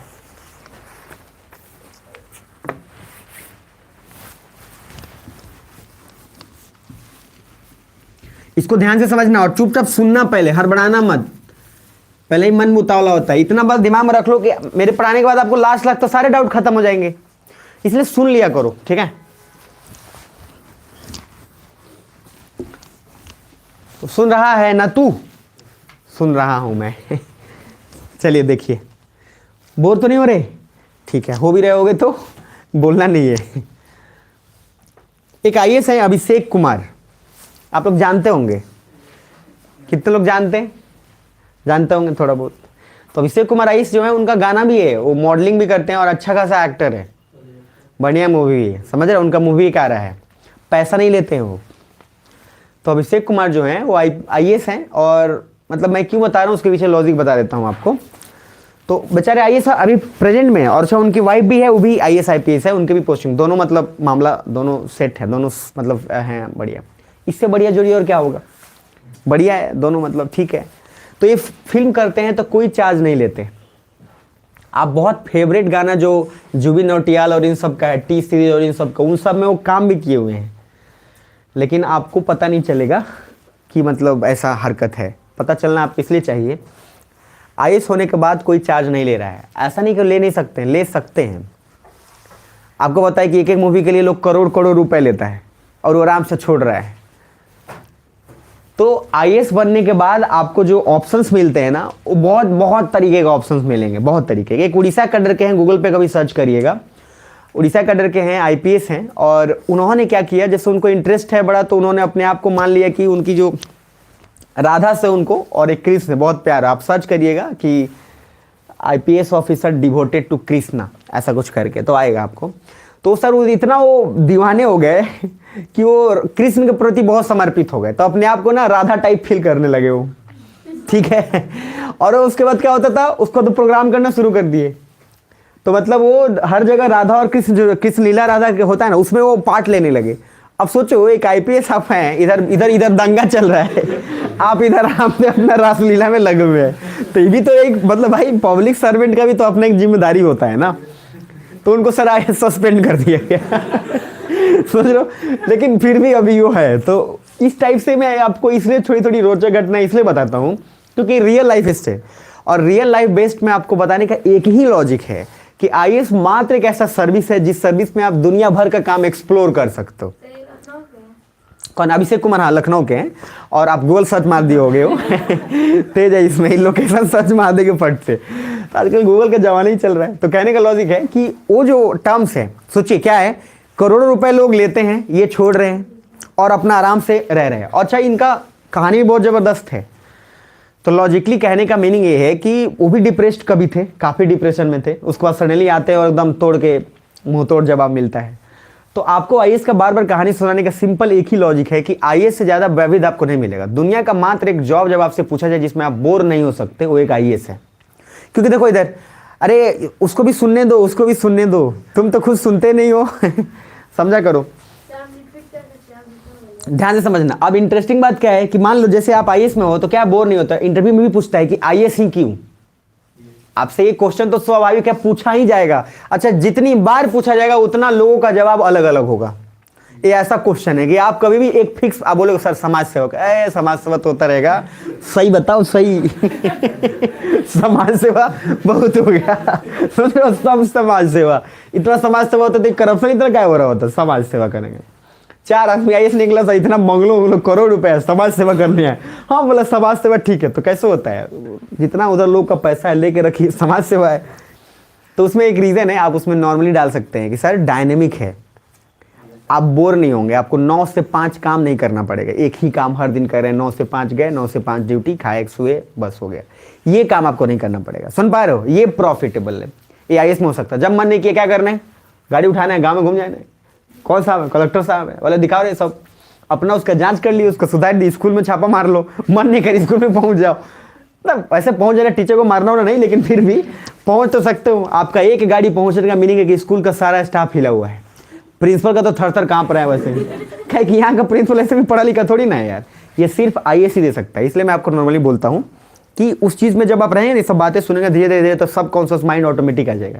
नहीं तो आपके पास ऑप्शन नहीं है, खाने कमाने के लिए कम थोड़ी है, खेत भी है आपके पास, 9 से 5 उधर कमाइए और खाइए। बहरहाल आते हैं इस पॉइंट पे, इसको समझना ज़्यादा जरूरी है। यूनियन टेरिटरी, आप सोचिए जब हमारे पास केंद्र था ही अगर, तो फिर ये तीनों को क्यों बनाना पड़ा? तो मैंने आपको पहला का आंसर तो पॉलिटी के पहले वाले क्लास में ही दे दिया है कि सर केंद्र हमेशा पावरफुल होगा, और केंद्र ने राज्य को क्या किया, जबरदस्ती किया कि सर प्यार से वो लोग आ गए। जबरदस्ती मतलब क्या? इनवॉलेंट्री फेडरलिज्म, मतलब साम दाम दंड भेद सारा अप्लाई हुआ। आप देखे थे वीडियो वाला पहला, तो कहने का भी नहीं कि अगर 28 राज्य आए हैं तो ऐसे समझना कि सबको बुला लिया गया। लेकिन उस 28 राज्य के बाद भी ऐसा क्यों हुआ कि हमको कुछ जगह यूनियन टेरिटरी का दर्जा देना पड़ा, कुछ जगह उनको स्टेट का दर्जा देना चाहिए, और कुछ जगह यूनियन टेरिटरी के साथ, केंद्र शासित प्रदेश होने के साथ भी वहां पे विधायिका काम कर रही है। मतलब जैसे मान लीजिए दिल्ली अगर बोलें तो दिल्ली में केंद्र शासित प्रदेश भी है और दिल्ली में चीफ मिनिस्टर भी है। तो फिर क्यों कंडीशन ऐसा बनाएंगे? सुन पा रहे हैं? मजा आएगा आपको। तो पहला यूनियन टेरिटरी पे आते हैं, फिर उसी को हिसाब से स्टेट पे जाएंगे, और दोनों के बीच का रास्ता बन जाएगा ये। देखो मोटा मोटा एक मीनिंग समझ लो, यूनियन टेरिटरी उसको बनाया जाता है जहां पे लेस पॉपुलेशन हो और लेस एरिया हो।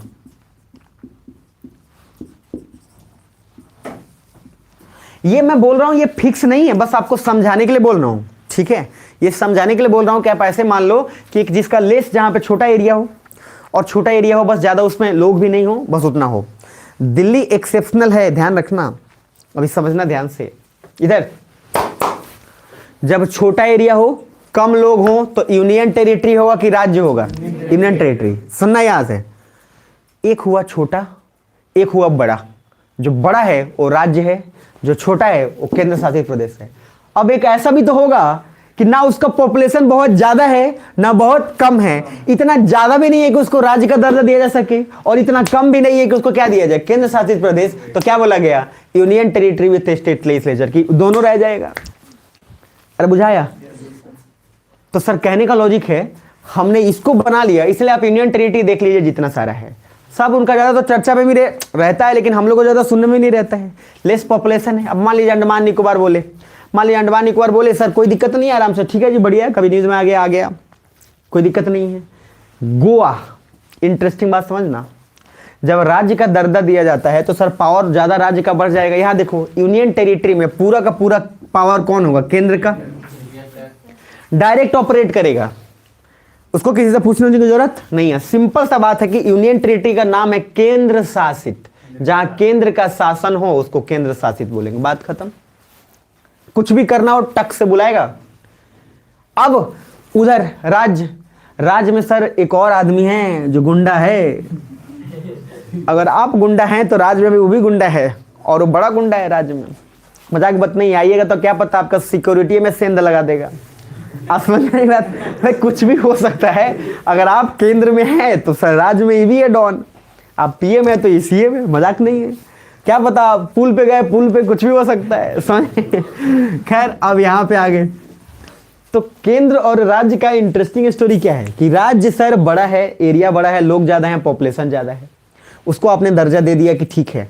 लेकिन केंद्र अगर कुछ भी यहाँ इंप्लीमेंट करना चाहेगा तो एक बार सीएम से कांटेक्ट तो करना पड़ेगा सर, और पूछना तो पड़ेगा। और पूछने के लिए बहुत सारे तरीके तो मैंने आपको स्टेट रेटिफिकेशन में बताया था, बट फिर भी उसके अलावा भी आपको मीटिंग वोटिंग करना पड़ेगा। चलिए जी, आते हैं मामला यहाँ पे। अरविंद केजरीवाल के क्यों इतना जलता रहता है ये समझना आपको जरूरी है। बेचारा हमेशा परेशान रहता है, पागल रहता है, क्यों? कारण है, देखिए यहाँ पे केंद्र शासित प्रदेश में जब जब कोई भी होगा, इधर जब जब कुछ भी होगा, सारे का सारा केंद्र ऑपरेट करेगा। यहां राज्य अपने हिसाब से ऑपरेट कर ही रहा है, केंद्र और राज्य मिलकर कोई काम करेगा। लेकिन यहां पे प्रॉब्लम देखिए क्या हो जाता है। प्रॉब्लम ये हो जाता है, पहली बात कि यूनियन टेरिटरी ऐसा जिसका तीन मतलब लेजिस्लेचर तीन है मात्र। पहला है दिल्ली, दूसरा है पुडुचेरी, और तीसरा बताओ जम्मू एंड कश्मीर। मात्र तीन ऐसे राज्य हैं, ऐसे नहीं बोलेंगे, मात्र ऐसे तीन एरियाज हैं जो केंद्र शासित प्रदेश तो है लेकिन वहां पे लेजिस्लेचर भी है, विधायिका भी काम करती है, मतलब वहां चीफ मिनिस्टर का भी इलेक्शन होता है, सब होता है। ठीक है जी, मात्र तीन। कौन कौन, रिपीट कर लो, दिल्ली, पुडुचेरी और जम्मू एंड कश्मीर। यहां तक क्लियर। अब दिल्ली का पहले हम इसलिए ले लेते हैं केस क्योंकि दिल्ली सर हमेशा, दिल्ली है दिल वालों की, इंटरेस्टिंग बात है, राजधानी है तो हमेशा न्यूज में रहबे करेगा, तो इसी पर समझ लेते हैं। अब अरविंद केजरीवाल साहब क्या करते हैं, देखिए अरविंद केजरीवाल साहब इसलिए कुछ नहीं कर पाते हैं क्योंकि सीएम ये हैं और केंद्र शासित प्रदेश भी दिल्ली है, तो केंद्र का भी थोड़ा हस्तक्षेप होगा कि नहीं होगा? होगा, डायरेक्ट होगा। इसलिए एक लेफ्टिनेंट गवर्नर नाम के होते हैं दिल्ली में। कौन होते हैं? Lieutenant governor. राज्य में क्या होता है? सिर्फ गवर्नर।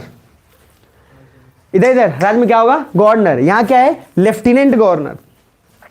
दोनों में फर्क ये है, गवर्नर को भी नियुक्त केंद्र ही करता है और लेफ्टिनेंट गवर्नर को भी नियुक्त केंद्र ही करता है। लेकिन लेफ्टिनेंट गवर्नर का पावर थोड़ा सा ज्यादा होता है गवर्नर से, इसलिए क्योंकि ये भी रिपोर्ट डायरेक्टली करेगा और यहां केंद्र शासित प्रदेश भी है।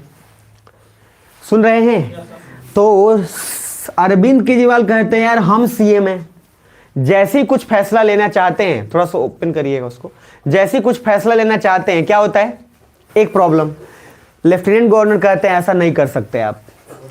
अब जैसे बोलते हैं ऐसा नहीं कर सकते, अरविंद केजरीवाल कहता है फिर सीएम किस काम के हैं हम? और अरविंद केजरीवाल बार बार बोलता है सीएम तो हमको जनता ने चुना है, हम तो इलेक्टेड है ना सर, हम ऐसे थोड़ी हैं कि ऐसे ही आ गए। अगर हम इलेक्टेड है तो इलेक्टेड कोई होना चाहिए क्या, कोई भी डिसीजन लेने का? अरे ऐसा नो, तो अगर हम इलेक्टेड हैं कोई भी फैसला हमको लेना चाहिए। लेकिन लेफ्टिनेंट गवर्नर क्या बोलता है कि नहीं, केंद्र शासित प्रदेश भी है, औकात में रह के कोई डिसीजन लेना पड़ेगा, इतना आसान नहीं है। बुझा रहा है? तो सर तकलीफ सबसे ज्यादा यहीं पे होने का चांस है। यहाँ इसलिए नहीं है क्योंकि राज्य को पावर मिला हुआ है, यहाँ पे इसलिए नहीं है क्योंकि केंद्र अकेले है, यहाँ राज्य अकेले है। ये दोनों का दोनों मसला है। इसलिए बार बार अरविंद केजरीवाल चिल्लाते रहते हैं कि दिल्ली को राज्य बना दीजिए, दिल्ली केंद्र शासित प्रदेश नहीं रहेगा। बार बार डिमांड करते हैं राज्य बना दीजिए, राज्य बना दीजिए। लेकिन दिल्ली राज्य के साथ इंपॉर्टेंट क्या है? राजधानी है, और किसी देश का राजधानी बहुत इंपॉर्टेंट होता है क्योंकि सारा मामला वहीं से चलता है। अरे बुझा रहा है? और जब राजधानी है तो राजधानी को सर बढ़िया से कंट्रोल करके रखना पड़ेगा, क्या कि जितना लोग को झूला उला झूलाना है, पहले दिल्ली पहुंच के कहीं जाएगा कोई आदमी। मान लो चाइना का प्रेसिडेंट आके झूला झूल रहे हैं तो पहले उतरेंगे दिल्ली में, दिल्ली से या तो जहां जाना है जाएंगे, गुजरात जाएं चाहे कहीं और जाएं, और वहां पे झूला झूले चाहे जो करें। तो कहने का लॉजिक सिंपल है, जहां लेस पॉपुलेशन हो, तो इसलिए कुछ कुछ पॉइंट्स बोलते जा रहा हूँ, खड़ाखट तीनों में लिखते चले जाएगा। टेबल रेडी है आपका, तो इसमें खड़ाखट शॉर्टकट में पॉइंट लिखते जाएगा। पहला पॉइंट मैं बोलूंगा यूनियन टेरिटरी में, तो पहले यूनियन टेरिटरी का पूरा लिख लीजिएगा, ठीक है, चलिए तो स्टार्ट हो जाइए। पहला पॉइंट लिखिए यूनियन टेरिटरी में लेस पॉपुलेशन, लिख लिए होंगे। दूसरा लिखिए लेफ्टिनेंट गवर्नर,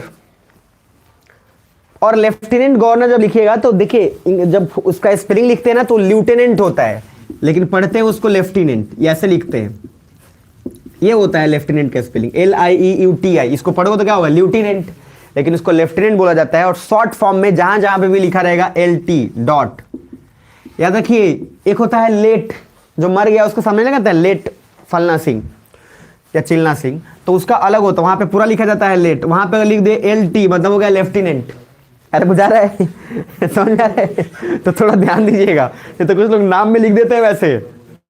गड़बड़ हो गया था इंटरव्यू में, बता देता हूँ। उसके पाप मतलब वो बेसिक सा फॉर्म भरने के लिए जिसको भेजा था, तो फॉर्म भरने के लिए भेजा था तो क्या बोला था कि उसके पापा मतलब नहीं थे, तो लेट लिखना था, उस शॉर्ट फॉर्म में क्या लिख दिया LT।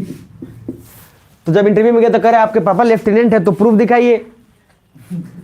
कह रहा लेफ्टिनेंट मेरे पापा ये नहीं है, वो बचपन में मर गए। तो सर गलती हो जाता है, बाद में मिसअंडरस्टैंडिंग क्लियर हो गया वो तो ठीक है, लेकिन क्यों मिसअंडरस्टैंडिंग लेना, पहले ही ध्यान दे लो। ये जो फॉर्म होता है ना DAF, ये आप समझ लीजिए जो मैंने आपसे फॉर्म फिलअप करवाया है वो DAF का 50 से 60% है, लास्ट तक आते हैं तो वो 100% हो जाएगा। इसीलिए अभी जो चीज अभी कर रहे हैं ना उससे ज्यादा डिटेलिंग वहां मिल जाएगा, कुंडली पूरा।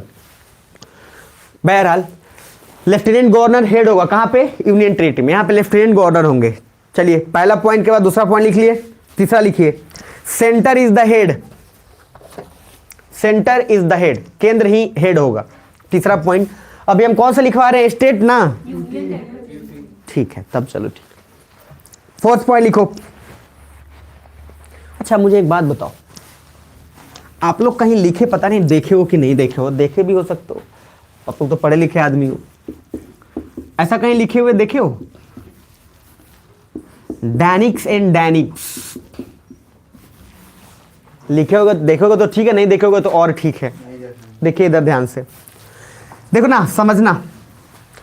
IAS जानबे करते हैं और IPS भी जानबे करते हैं, ध्यान से समझिए।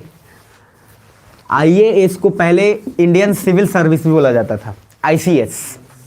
और सुभाष चंद्र बोस, आप लोग रटते हैं लूसेंट में कि भारत के पहले ICS ऑफिसर कौन, तो सुभाष चंद्र बोस बेचारा ज्वाइन करके अब फाड़ के भीग के चले आए, जिसका तैयारी किया जाए। मेरी बात समझे ना, मजाक नहीं है सर। और वो भी उस समय जब सीट ही नहीं था इंडियंस के लिए, मात्र 1-2 सीट होता था, उसमें भी सर मार्केट। इंडियन वाला सर हमेशा मेहनती रहा है, सब कमजोर नहीं है। जब बात आ जाता है ना इज्जत वाला, सर पूरा एकदम आग लगा देगा वो। मेरी बात समझ रहे, इज्जत का बात आ गया ना, जब तक इज्जत का बात नहीं है उठवे नहीं करेंगे। इज्जत का बात आना चाहिए, बस इज्जत का बात। तो सर डैनिक्स यहां देखना समझना, और यहां डैनिक्स लास्ट में देखो IPS लिखा हुआ है। तो जिस तरीके से हर राज्य में भी एग्जाम होता है, तो राज्य में एग्जाम होता है तो क्या बोलेंगे BPSC, अरे बोलेंगे ना। उड़ीसा वाले को OPSC बोल दिया, राजस्थान को RPSC, उत्तर प्रदेश को ऐसे बोल दिएगा। तो सर उसी तरीके से केंद्र है तो केंद्र में भी तो IAS IPS का एग्जाम होना चाहिए। तो इसीलिए जैसे माने बोला यहां Daman and Diu Andaman and Nicobar Indian civil service, Daman and Diu Andaman and Nicobar Indian police service. मतलब कहने का ये कि सर 8 पहले 9 यूनियन टेरिटरी था, 9 को 2 को मिला के 1 कर दिया गया तब बना। तो जो मिल गया उसका नाम लिख लो ताकि आपको समझना आसान रहेगा। लेकिन बहरहाल अभी के लिए यहां लिखोगे DANIC डैनिक्स और डैनिप्स, यूनियन टेरिटरी में लिखोगे, यूनियन टेरिटरी में।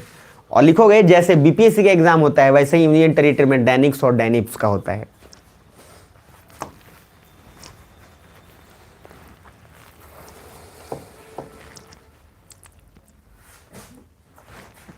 और ये एग्जाम कौन लेगा, UPSC लेगा कि BPSC लेगा?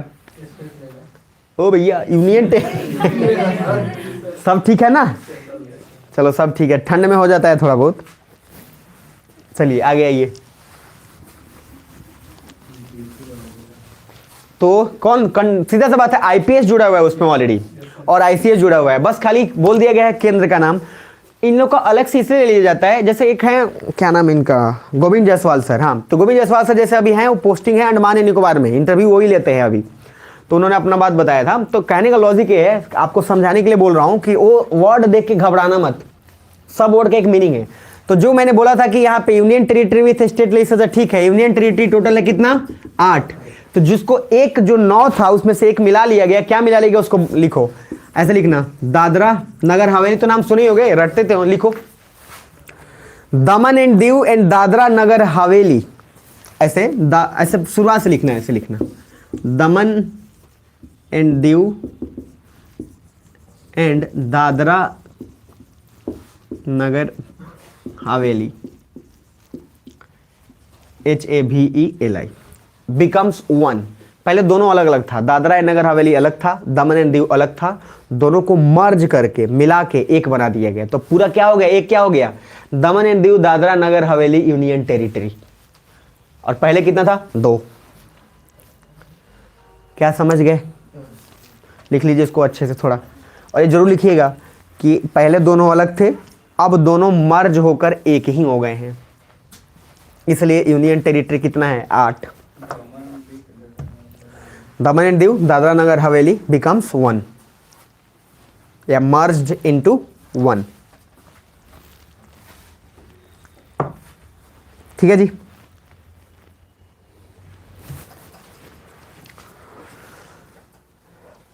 तो केंद्र शासित प्रदेश में पॉपुलेशन बहुत ज्यादा रहेगा कि कम रहेगा, कम रहेगा। ठीक, ये पॉइंट आपको डैनिक्स और डैनिक्स में अब आपको आसान हो जाएगा। जैसे मैंने बोला यहाँ पे DAN बोला, तो मान लो अंडमान एंड निकोबार भी एक अलग यूनियन टेरिटरी है, तो अंडमान निकोबार और दमन एंड दीव है, मान लो ऐसे समझना, दमन एंड दीव नागर हवेली तो पूरा एक हो गया, दमन एंड दीव नागर हवेली एक, अंडमान निकोबार अलग है, लक्षद्वीप अलग है, फिर ये सब हो गया। तो कहने का लॉजिक होता है, कभी कभी क्या होता है, इसे देखो, कभी कभी होता है कि जैसे बिहार राज्य ने बोला उड़ीसा से, मान लो कि सुन भाई तू भी अपना PCS के एग्जाम करवाता है, मैं भी करवाता हूँ, इस बार ऐसा करते हैं, दोनों जन मिल के एक बॉडी बना लेते हैं और दोनों जन मिल के दोनों जगह एग्जाम करवाएंगे, दोनों का लेवल सेम होगा, लेकिन ऑर्गेनाइज कोई एक बॉडी कर देगी। अगर दोनों राज्य चाहे तो ऐसा पॉसिबल है, सुन रहे हो, और बाकी उसका रिक्रूटमेंट सैलरी वगैरह वो लोग अपने आप हिसाब से डिसाइड कर लेंगे एग्जाम में क्वालिफाई करने के बाद। तो वैसे ही अंडमान एंड निकोबार और दमन एंड दीव सब मिलकर बोला कि अलग अलग करवाएंगे, खर्चा फिर ज्यादा होगा, तो हम लोग एक कमिटी बना लेते हैं, उस कमिटी में एग्जाम करवा लेंगे, एग्जाम करवाने के बाद पोस्टिंग कौन, ऐसे भी कौन डिसाइड करेगा, सेंटर। तो केंद्र जब डिसाइड करेगा ही तो उनको लफड़ा क्या है, कुछ लफड़ा नहीं है, लफड़ा तो राज्य में हो सकता है, केंद्र में जब केंद्र ही है सब कुछ पावरफुल यूनियन टेरिटरी में, तो कोई दिक्कत नहीं है। सुन रहे हो क्या? तो जब वहां पे डैनिक्स या इस तरह का वर्ड आए, जैसे एक IPS है अशोक कुछ करके नाम, अशोक कुमार, उनका एक बुक भी आता है, तो वो अपने बुक के और नीचे टाइटल में लिखे हैं डैनिप्स, लिखे हैं अशोक कुमार और नीचे लिखे हैं डैनिप्स। तो उसका मीनिंग क्या है, वो अभी उनकी पोस्टिंग क्या है, दमन एंड दीव अंडमान निकोबार, वो उस एरियाज का एग्जाम निकाल के वो IPS है वहां पे। तो कहने का मीनिंग समझिएगा, जिस तरह से हर राज्य अपना BPSC कराएगा, उस तरह से केंद्र शासित प्रदेश भी तो अपना एग्जाम करवाएगा, उसी को डैनिक्स और डैनिक्स बोले। यहां तक क्लियर है जी? बीच में आइए, union territory with state legislature, बताना मुझे यहाँ पे गवर्नर रहेगा कि लेफ्टिनेंट गवर्नर रहेगा? याद रखना, जहां जहां केंद्र शासित प्रदेश आ गया, चाहे आधा चाहे पूरा, वहां पे सिर्फ और सिर्फ लेफ्टिनेंट गवर्नर ही रहेगा। तो लिखिए, ये दिमाग में रखिएगा, जैसे ही केंद्र शासित आया, लेफ्टिनेंट गवर्नर का सर एकदम मौजे ही मौजे हो जाएगा, लेफ्टिनेंट गवर्नर मौजे में। तो पहले लिखिए एवरेज पॉपुलेशन, पॉपुलेशन का सामने वहां लेस पॉपुलेशन, यहां एवरेज। एवरेज क्यों बोल रहे हैं? क्योंकि इतना ज्यादा भी नहीं है कि राज्य का दर्जा दे दें और इतना कम भी नहीं है कि हम उसको यूनियन टेरिटरी बना दें। Average population. दूसरा, लेफ्टिनेंट गवर्नर लिख लीजिए यहां पे भी, लेफ्टिनेंट गवर्नर। तीसरा, मीडियम सेंट्रल कंट्रोल, मतलब केंद्र का हस्तक्षेप मीडियम होगा, बहुत ज्यादा भी नहीं होगा। और घर जाके बढ़िया से पॉइंट सब लिख लीजिएगा, ठीक है ना? Medium central control. उसके बाद नेक्स्ट फोर्थ, यहां पे लिखिएगा land comma law and order, land comma law and order comma police are under central government, are under central government, यानी कि जमीन, लैंड, फिर उसके बाद लॉ एंड ऑर्डर, नियम और कानून, और पुलिस, ये सब किसके अंडर में है? केंद्र के अंदर में। इसलिए दिल्ली में परेशानी जब भी कुछ होती है तो दिल्ली बोले लगता है पुलिस तो हमारे हाथ में नहीं है, पुलिस तो सेंटर के हाथ में है, और वो नहीं भेजेगा तो कैसे करेंगे, वो बहाना मार देता है। तो कहने का मीनिंग है कि land, law and order, police are under कहां? Central government. कहने का मीनिंग ये है सेंट्रल कंट्रोल के अंदर, इसलिए तो हम इसलिए तो बोल रहे हैं क्या मीडियम हस्तक्षेप है। अच्छा मुझे बताना यहाँ ज़्यादा होगा कि यहाँ यूनियन टेरिटरी में सबसे ज़्यादा, यहाँ मीडियम और यहाँ सबसे कम। चलिए आगे नेक्स्ट लिखिए, दूसरा इसी में लिखते जाइएगा। तीनों राज्य का नाम लिख लीजिए, Delhi, Puducherry and Jammu Kashmir are only 3 union territory with state legislature. मात्र 3 हैं, इसमें लिख लीजिएगा जल्दी से क्योंकि क्वेश्चन पूछता है। यूनियन टेरिटरी में विथ स्टेट लेजिस्लेचर, केंद्र शासित प्रदेश विधायिका के साथ, तो कौन कौन हो जाएगा जी? Delhi, Puducherry and Jammu and Kashmir. Good, आगे स्टेट में आइए। मोर पॉपुलेशन,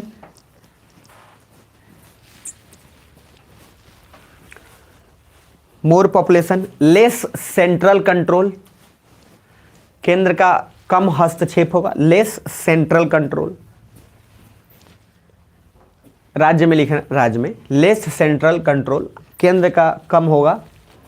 तीसरा बताना जरा, लेफ्टिनेंट गवर्नर होगा यहाँ पे कि गवर्नर होगा? गवर्नर, तो लिख लीजिए गवर्नर होगा।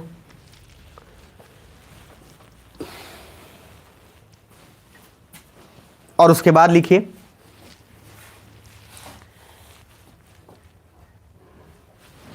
BPSC and etcetera. बीपीएससी हर राज्य अपना अपना करा लेगा। इंटरेस्टिंग बात यह है कि मैंने इसके बीच में कुछ नहीं लिखवाया है, मैंने कुछ नहीं लिखवाया। कभी सुने हैं आप कि दिल्ली पब्लिक सर्विस कमीशन का एग्जाम हो रहा है? डीपीएससी कभी सुने हैं? नहीं, दिल्ली में नहीं होता है। काहे नहीं होता है? कहे कि केंद्र उसके, क्या बोला, केंद्र का मीडियम कंट्रोल तो है ही, तो राज्य के पास कहाँ से पावर है कि वो अपने हिसाब से करवा लेगी। इसीलिए जो यूपीएससी के एग्जाम होता है उसी एग्जाम के तहत आपको दिल्ली कैडर भी दिया जाता है, वो अलग से नहीं दिया जाता है। जैसे यूपीएससी का आपने एग्जाम दिया, क्वालिफाई कर गए आप, आपको दिल्ली कैडर मिल जाएगा, आपको पुडुचेरी कैडर मिल जाएगा, या आपको जम्मू कश्मीर कैडर मिल जाएगा। इसीलिए जो यूपीएससी के एग्जाम के तहत होता है यूनियन टेरिटरी विथ, यहाँ क्या बोला देखो, विवाद होगा। राज्य चाहता है हम एग्जाम लें, केंद्र चाहता है हम एग्जाम लें, लेकिन सर क्या बोला, याद करो rule 2, centre greater than states. जहां जहां पे भी ये नियम में ऑलरेडी लिखा हुआ है कि जिस कॉन्स्टिट्यूशन में किसी भी कानून पे ये नहीं लिखा गया है कि कौन डिसीजन लेगा, वहां पे हमेशा सेंटर लेगा। समझ में आ रहा है कि जहां पे भी कोई जिक्र नहीं है वहां पे सिर्फ और सिर्फ एक ही आदमी के हाथ में पावर है, पावर लेने का। कौन है? सेंटर। बात खत्म। क्लियर है यहां तक? तो चलिए जी, अब इसके आगे 2 बात रिपीट कर दे रहा हूं, मुझे बस एक एक फैक्टर बोल रहा हूं, फैक्टर आप कनेक्ट कर लेना, रटना मत। यूनियन टेरिटरी लेस पॉपुलेशन, तब आओ union territory with state legislature medium, और वो उधर क्या हो गया, मोर। एक पॉपुलेशन पे तीनों फैक्टर सोच लो। दूसरा factor lieutenant governor, lieutenant governor, governor. Clear है जी? तीसरा फैक्टर इधर स्टेट पीसीएस एग्जाम अपना लेगा, डायनिक्स डायनिक्स। यहां पे जब आओगे तो यूपीएससी, और जब यहां जाओगे तो फिर यहां पे क्या है, स्टेट पीसीएस। ठीक है, उसके आगे पॉपुलेशन के बाद कंट्रोल की बात करते हैं, तो सर कंट्रोल सेंटर का या स्टेट का आपको ऑटोमेटिक समझ में आ जाना चाहिए। यहां तक क्लियर है? कहाँ कम कहाँ ज्यादा, जहां जहां पे वर्ड आएगा केंद्र शासित प्रदेश, वहां वहां पे आपको आएगा कौन, लेफ्टिनेंट गवर्नर। हमेशा विवाद चलते रहता है। लिख लिया आप लोग? ठीक है, ठंड में क्या है, फीलिंग हो रहा है मसवाने टाइप का। चलिए लिखिए एक और पॉइंट, उसके बाद आगे बढ़ेंगे, जल्दी लिखिए। तो अगर कोई बोलेगा कि दिल्ली स्टेट लेजिस्लेचर भी है और यूनियन टेरिटरी भी है, क्यों है, तो आइडिया लगा लीजिएगा आप। सिंपल सा लॉजिक है कि सर इतना बड़ा भी इसका एरिया नहीं है, पॉपुलेशन नहीं है कि उसको हम राज्य का दर्जा दे सके, और इतना छोटा भी नहीं है कि हम उसको केंद्र शासित प्रदेश का दर्जा दे सके, इसलिए हमने बीच का रास्ता चुना। और ऐसे भी क्या है, भारत में मध्यम पाथ तो फेमस है ना। अरे मिडिल पाथ, जैसे मतलब इसका मतलब ये नहीं कि रोड पे बीच में चलिए, इसका यही मीनिंग है क्या भाई, रोड पे बीच में मत चलिएगा, गाड़ी ठोक के बराबर कर देगा। मतलब डिसीजन मिडिल पाथ लीजिए, रोड पे मिडिल पाथ मत लीजिएगा। एक जन वैसे ही समझा रहा तो समझ रहे बोल दिया सर आप बोले मीडियम, मध्यम मध्यम मध्यम रास्ता, मध्यम मार्ग लीजिए। बुद्धा ने भी बोला मध्यम मार्ग, तो रोड पे चल रहे हैं, बीच में चल रहे हैं मध्यम मार्ग लिए हुए, पता चला 2 बार आया पीछे तो उड़ा दिया, न कॉर्नर के रहे न मध्यम के रहे, ऊपर वाला माध्यम पकड़ ले। चलिए जी, लिखिए अब एक चीज आगे।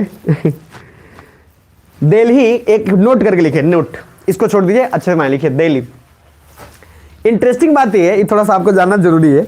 दिल्ली ना सुप्रीम कोर्ट में, लिखिए पहले पॉइंट लिख लो, Delhi is demanding to be a state, Delhi is demanding to be a state, वो एक राज्य बनना चाहता है और इसके लिए उसने 2018 में सुप्रीम कोर्ट में एक पिटीशन दिया। देखिएगा, जैसे ही बने ना अरविंद केजरीवाल दिल्ली के सीएम, सारे पूरा नौटंकी शुरू हुआ, पूरा जोर लगा दिया था, पूरा जोर कि राज्य बनाइए देना है अब की बार। Delhi is demanding to be a state in 2018 and file a petition in Supreme Court. Petition लिख लीजिएगा, याचिका,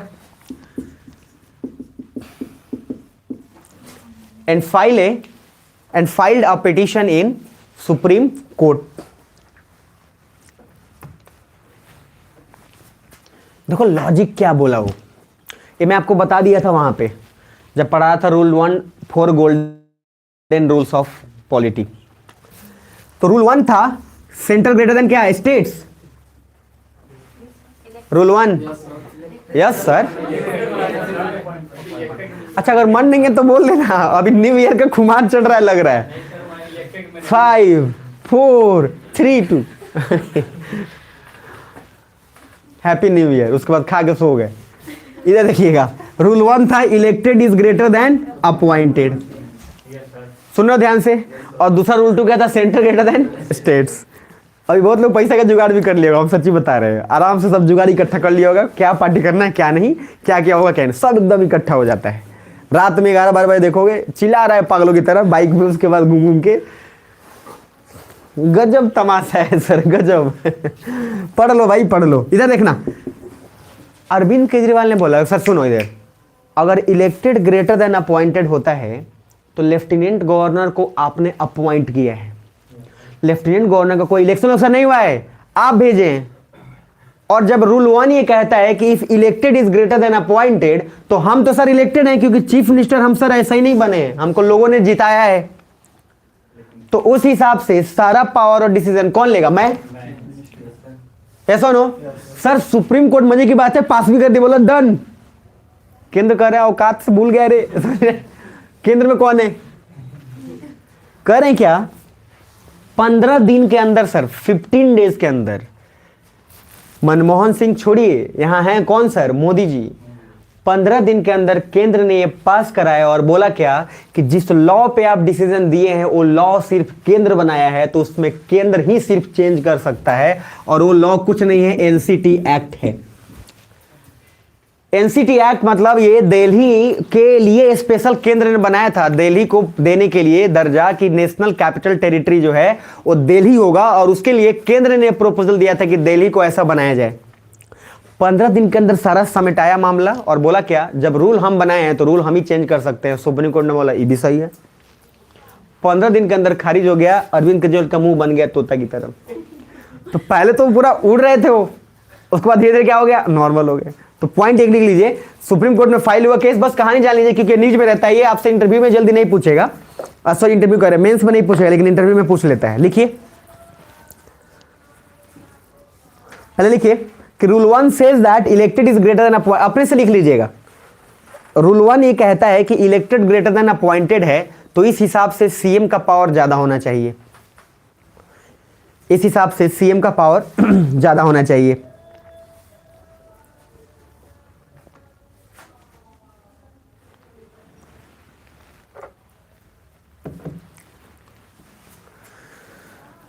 इस हिसाब से सीएम का पावर ज्यादा होना चाहिए, क्योंकि रूल 1 में ये कहता है कि इलेक्टेड जो है वो अपॉइंटेड से बड़ा। अच्छा जो लोग नहीं समझ रहे हैं ना, आप लोग जो नहीं समझोगे, पर हाँ मुझे पता है, परेशान मत होना उसके लिए, ठीक है, वो आ जाएगा, बिल्कुल एकदम लोड मत लीजिएगा।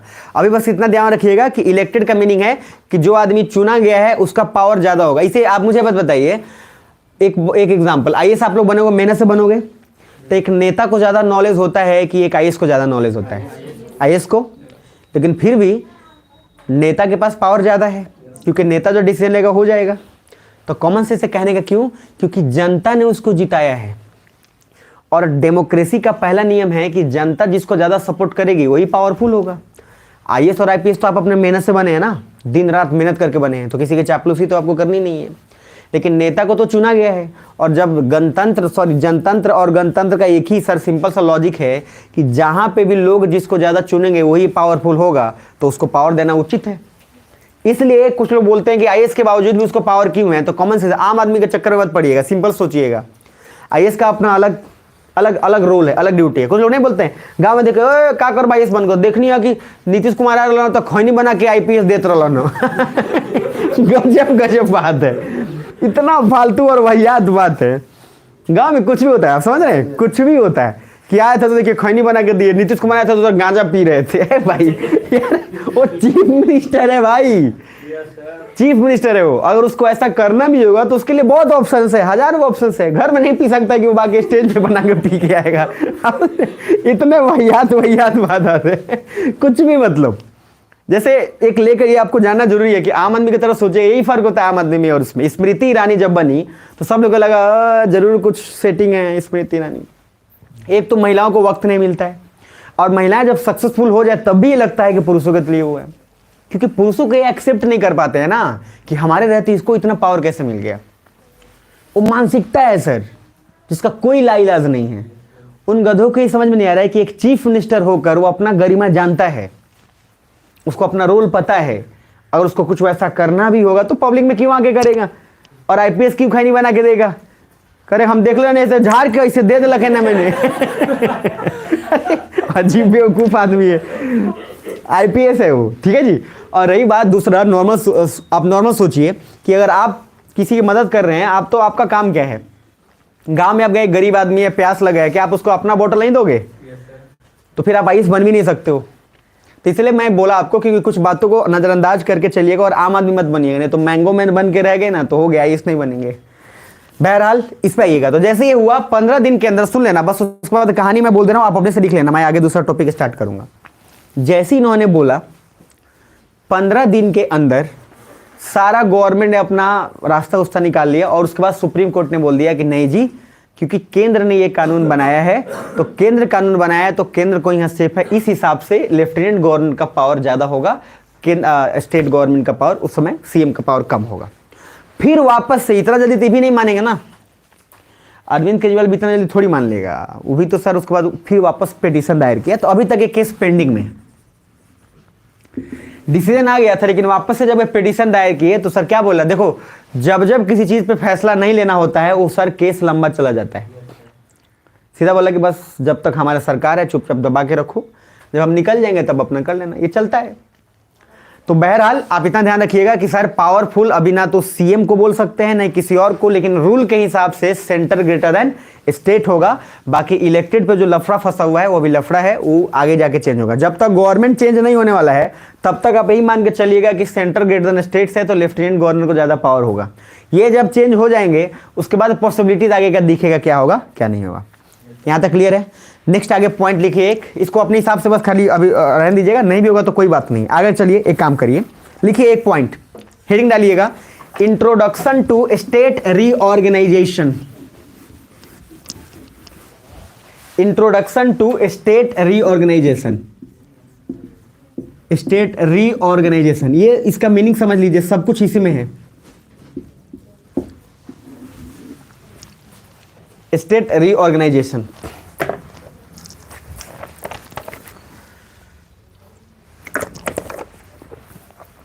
देखिए इंडिया में पहले प्रिंसली स्टेट्स था, राजा महाराजा का, फिर उसके बाद धीरे धीरे क्या, जैसे बहुत सारे देखो डेटा बहुत सारे हैं। अब कोई बोलेगा 571 उस समय प्रिंसली राज्य थे राजा महाराजा का, 571 में से फिर कम हुए, फिर कम हो के अभी प्रेजेंट में कितना है 28, अभी प्रेजेंट कितना 28। तो इसको बनाने के लिए कोई ना कोई तो सर ऊपर के नीचे फिर ये साम दाम दंड भेद सब कुछ तो करना ही पड़ा होगा, उसी को बोलते हैं। इधर देखो स्टेट रीऑर्गेनाइजेशन, मतलब पहले से था तो सही लेकिन पहले प्रिंसली राज्य थे, पहले अलग अलग राजवाड़े थे, अब उस राजवाड़े में से पहले अलग अलग पार्ट डिवाइड किया गया और उनमें से फिर टोटल निकाल के कितना बनाया गया 28। जब भारत आजाद हुआ तो उस समय 28 था क्या? नहीं, उसमें सर बहुत ज्यादा थे, उसमें से ग्रुपिंग वाइज भी थे, ABCD कैटेगरीज था, उस कैटेगरीज में अलग अलग आधार पे थे, कोई भाषा के आधार पर, कोई किसी और के आधार पे। अरे सुन रहे हो, देखो 1-2 दिन छुट्टी मिलने वाला है, मैं बता देता हूँ, कल क्लास चलेगी, 1-2 दिन छुट्टी मिलने वाला है, तो इसीलिए हम आज सोच के आए हैं कि तनी ज्यादा ही पढ़ा देंगे, तो कोई दिक्कत नहीं ना है किसी को, तो फिर रेडी रह लो, काहे के लिए इसमें कर लो आप समझ रहे हो। अगर किसी को दिक्कत है तो बोल दो। जैसे मैप का क्लास यूरोप अपन करा ली, यूरोप कराने के बाद मैं थोड़ा सा तसल्ली हो जाता हूँ, फिजिकल बाकी है, यूरोप हो जाने के बाद हमारा पूरा एकदम पढ़ाने में फिर उसके बाद ओपन हो जाता है क्राइटेरिया, सुन रहे हो, सारे कंट्रीज का। इसीलिए ध्यान से समझना। तो रेडी हो कि नहीं हो? 2 दिन छुट्टी मिलेगा, पूरा लक्ष्मीकांत का 4 चैप्टर देने वाला हूँ, खींच लेना, जितना न्यू ईयर मनाना का मना लेना, वो जब खत्म हो जाए मना लेना। मेरे बात समझ में आ रही है? बस आना। तो कहने का मीनिंग है कि स्टेट रीऑर्गेनाइजेशन जब भी हम बोल रहे हैं तो ऑर्गेनाइज मतलब होता है कि आपने संगठन बनाया, लेकिन उस संगठन को फिर पुनः संगठन कर रहे, इसलिए बोलते हैं राज्य पुनर्संगठन आयोग, स्टेट रीऑर्गेनाइजेशन फिर एक्ट। अब इसमें हुआ क्या, री वर्ड यूज करने का मीनिंग है पहले 571 था, फिर 570 हुआ होगा, चाहे कुछ हुआ होगा, फिर कुछ हुआ होगा, जो है देखेंगे। अब सुन रहे हो? तो सबसे इंपॉर्टेंट है state reorganisation act 1956, 1956, state reorganisation act 1956। बहुत बार स्टेट रीऑर्गेनाइजेशन वर्ड यूज हुआ है, लेकिन सर 1956 का सबसे ज्यादा जरूरी है। 1956, क्योंकि बहुत सारे देखो स्टेट्स जैसे सिक्किम, ये सब, मिजोरम, कुछ बहुत सारे बाद में जुड़े, 1979 में आके कोई जुड़ा, कोई तब जुड़ा। इधर बताओ, इधर ध्यान से देखना, स्टेट रीऑर्गेनाइजेशन एक्ट अभी के लिए समझना, मैं आपको चूंकि अभी आर्टिकल 1, आर्टिकल 2, 3, 4 नहीं बताया हूं, लेकिन इतना समझना कि राज्य, आप कॉमन सेंस से खाली भी बताना, अभी कॉमन सेंस से सोचना बस, कि केंद्र अगर चाहता है कि राज्य कुछ बढ़ा दें या राज्य कुछ घटा दें, तो केंद्र के पास पावर तो है या ना, और ये आर्टिकल 1 भी उसको पावर देता है। तो इंटरेस्टिंग बात यह है कि केंद्र जब चाह रहा था कि हम कुछ मिलाएं कुछ घटाएं, उस समय पूरे राज्य चाहते नहीं थे, तो कुछ सिक्किम वगैरह हमारे पक्ष में था भी नहीं, वो कंफ्यूज था कि हम क्या करें क्या नहीं करें। तो उसके लिए एक्ट फिर बाद में भी बनाना पड़ेगा। जम्मू कश्मीर पहले कुछ और था, अब कुछ और हुआ है, तो उसके लिए भी तो एक्ट फिर बाद में बनाना पड़ेगा। इसलिए अब क्या वर्ड यूज होता है, Jammu and Kashmir territory act, वो एक्ट के तहत पास होगा। तो बहरहाल कहने का मेरा लॉजिक ये है कि स्टेट रीऑर्गेनाइजेशन एक्ट 1956 के तहत बहुत सारी चीजें चेंज हुई, और उस चेंजेस में क्या क्या है वो देख लेंगे, और अभी प्रेजेंट में हाल क्या है वो देख लेंगे, काम आसान हो जाएगा। और बुक में जब हम जो आपको टॉपिक देंगे, उस बुक में हर राज्य का अलग अलग दिया हुआ है कि मिजोरम कब इंडिया से जुड़ रहा है, उसके बाद ये कब इंडिया से जुड़ रहा है, पूरा दिया हुआ है डिस्क्राइब करके। तो सारे राज्य का मजे से कवर करने हैं। लक्ष्मीकांत लाएं, कोई सोचेगा सब आप लाएं? थैंक यू, चलिए देखिएगा थोड़ा देर बाद, अभी रुक जाइएगा। तो कहने का लॉजिक ये है, बाकी अधिकतर जो सोचेगा कि ले जाए इतना भारी, वो अधिकतर जन यही सोचता है, समझ रहे सर। खैर एग्जाम्पल तो कुछ और था, लेकिन चलिए। तो कहने मिलेंगे स्टेट रीऑर्गेनाइजेशन एक्ट 1956 बहुत इंपॉर्टेंट है, जो आपको समझना है। 1956 लिख लिए, अब कुछ पॉइंट्स लिखिए। लिखिए पहला, at the time of independence, मतलब आजादी के बाद, at the time of independence in 1947, in 1947 571 disjointed princely states, disjointed ऐसे लिख लेना, परेशान मत होना, disjointed princely states, रजवाड़े, प्रिंस मतलब क्या होता है, राजकुमार, तो राजा जो रजवाड़े हैं, प्रिंसली स्टेट्स। देखो ये डेटा जो मैं बोल रहा हूँ 571, ये डेटा बहुत वैरी करता है, इस पे रिजिड मत रहना। कुछ लोग 629 बोलेंगे, कुछ लोग, देखो ये पॉसिबल है, एक राज्य के अंदर इतने सारे राजा हैं ना, छोटे छोटे, कितना काउंट करोगे आप यार। तो इस डेटा पे मत जाना, इसलिए जब भी कभी लिखना 571 तो उससे अच्छा लिखना अप्रॉक्स 600, आप ऐसे भी यूज कर सकते हो। और बाकी कोई बोले कि नहीं 600 नहीं था 700 था, बोलना हाँ भाई 700 नहीं 1000 होगा, कोई दिक्कत नहीं है, पॉसिबल पूरा है, लड़ना उड़ना नहीं है। तो आपको वो ये डेटा हमारा काम का भी नहीं है, बस हम आपको इसलिए लिखवा दे रहे हैं कि एक आइडिया हो कि 571 600, बाकी ये डेटा आप यूज करें नहीं करें कोई फर्क नहीं पड़ता, एग्जाम में कोई पूछने वाला नहीं है ये सब कुछ। तो 571 डिसज्वाइंटेड प्रिंसली स्टेट्स, रजवाड़े थे कहा जाता है। 1947 में जब आज़ाद हुआ भारत तो लगभग 571 600 रजवाड़े। बताइए आप, उन लोगों को संगठित करके और एक राज्य का निर्माण करना इतना आसान नहीं है सर। इसीलिए थैंक्स टू सरदार वल्लभ भाई पटेल एंड जवाहरलाल नेहरू सर, अलग अलग रास्ता अपना के, राजस्थान वाला अलग उड़ रहा है, हम अलग रहेंगे, आपको भेजूंगा, आपको जो वीडियो आप देखना, राजस्थान के मैदान में कितना पापड़ बेले हैं सरदार वल्लभ भाई पटेल। बोले कि ज़्यादा तेज बन रहा है, तुम्हारे पापा हमारे मित्र थे, औस मार मारेंगे। अच्छा क्या बोला, अलग तरीके से, क्योंकि वो जिन्ना से मिलने चल गया। तो क्या बोले सरदार वल्लभ पटेल, सिंपल बोल रहे हैं, तुम्हारे पापा हमारे मित्र थे तो मैं तुम्हारा उस हिसाब से गार्जियन हुआ, और जब गार्जियन हुआ तो मैं तुम्हें डांट भी सकता हूँ, मार भी सकता हूँ। ये होता है इनडायरेक्टली तरीका, ये होता है नेता, जब सामने लोगों को पता भी नहीं चला और बोल दिया, और सिंपल बोला कि हमको पता चला कि तुम जिन्ना से भी मिल के आए हो, मोहम्मद अली जी ना। तो मोहम्मद अली जी ना उधर, वो भी बोल दिया था एकदम ब्लैंक चेक लीजिए, साफ बोल दिया ब्लैंक चेक लीजिए, जो मन साइन कर लीजिए। कह रहे कि सोच के बताते हैं, कर सोच के बताते हैं तो दे अरे भाई ब्लैंक चेक देने का लॉजिक क्या है? ब्लैंक चेक जब आप किसी को दोगे तो उसको सोचने का वक्त क्यों दोगे आप? भाई ब्लैंक चेक तो इसलिए दे रहे हैं कि लो और खत्म करो, ये जो आपको चाहिए लो। आप बोल दिए सोचना है, इसका मतलब क्या है? तो ब्लैंक चेक इसलिए दिया गया था कि सोचने का वक्त नहीं दिया जा रहा है, यहाँ लिखिए निकलिए, लेकिन बेचारा बोले सोचने का वक्त। सोचने का वक्त तब तक पता चल गया। तो सरदार वल्लभ भाई पटेल ने फोन किया, बोला कि आइए जरा नाश्ता पे और नाश्ता पे बुलाया, और आते आते सर उसके बाद कस के, मतलब जो होता है एक नेतागिरी टाइप के, वही बोले कि क्या चल रहा है आजकल, बात तो चल रहा है, ऐसे करते करते उसके बाद लास्ट में बोल रहे हैं, देखिए आपके पापा हमारे बहुत अच्छे मित्र थे और हम नहीं चाहेंगे कि आप हमारी उस मित्रता को करें, तो मैं गार्जियन हुआ उस तरीके से। और गार्जियन क्या है ना, वो डांट भी सकता है, मार भी सकता है, बाकी आप समझ लीजिएगा, ठीक है। दूसरे दिन गए साइन करके भेज दिए कि हम इंडिया से जुड़ना चाहते हैं। तो इतना आसान तरीका नहीं था, कुछ लोगों को लगता है आराम से जुड़ गया। बहुत बड़ा चैलेंज है सर, क्या पापड़ बेलने पड़े उस समय के लोगों को, आप वो देखिएगा, और पूरा रियल स्टोरी है। तो उसका कुछ नाट्य रूपांतरण भी है, वो आपको मैं भेजूंगा, वो जरा देखिएगा, ठीक है जी। तो वो एक हर राज्य का अलग पहलू है। हैदराबाद वाला अलग परेशान है, नहीं जी हमारा बिरयानी फेमस है हम नहीं जुड़ेंगे इंडिया से।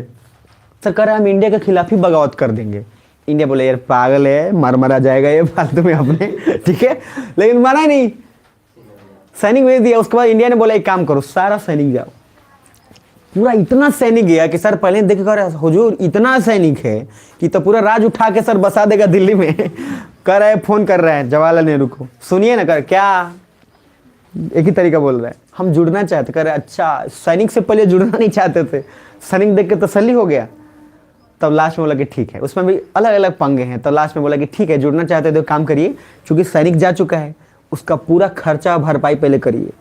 क्या कि भाई खर्चा बेचने में का तो होगा, तो वो पहले वो करिए, अपना राज से कोष निकालिए दीजिए। बोला ठीक है डन, और अब अपना प्यार से साइन करिए इंस्ट्रूमेंट ऑफ एक्सेशन, और चुपचाप दीजिए कि भारत से जुड़ना चाहते हैं, and we are the integral part of India. थोड़ा मोड़ा नहीं, इंटीग्रल, जुड़े हुए हैं एकदम। बोला ठीक है जी। तो कहने का है कि बहुत इजी था प्रोसेस, इतना लोगों को लगता है इतना आसान नहीं था। आगे आइए, तो स्टेट रिओर्गेनाइजेशन एक्ट के थ्रू लगभग 1956 में आया, और बहुत सारे राज्य जो जुड़ना चाहते तो जुड़े। इंटरेस्टिंग बात जानते हैं कहाँ है? अब है, लिखिए कुछ पॉइंट्स, अब लिखिएगा, ये अभी रहने दीजिएगा। सवाल ये उठता है कि आखिर राज्य को किस तर्ज पे जोड़े, है ना। हम जोड़ तो ले रहे हैं, लेकिन क्या तर्ज हो, डेवलपमेंट पे हो कि भाषाई आधार पे हो, किस आधार पे हो, ये बड़ा चैलेंज है। अब इस चैलेंज को समझने के लिए प्लीज थोड़ा पॉइंट लिखिए, फिर आगे बढ़ेंगे। लिखिए पहला, रेशनल फॉर रीऑर्गेनाइजेशन। रेशनल मतलब होता है उचित। अरे नहीं उसको छोड़ दीजिए, उतना ही रहने दीजिए। हाँ अब आगे लिखिए, रेशनल फॉर, रेशनल यहां पे ई जब लग जाए इसका मीनिंग होता है उचित, मतलब क्या उचित था। RASA, ठीक है, सॉरी TIONA, रेशनल लिख के ई जब लग जाए तो उसका मीनिंग होता है उचित।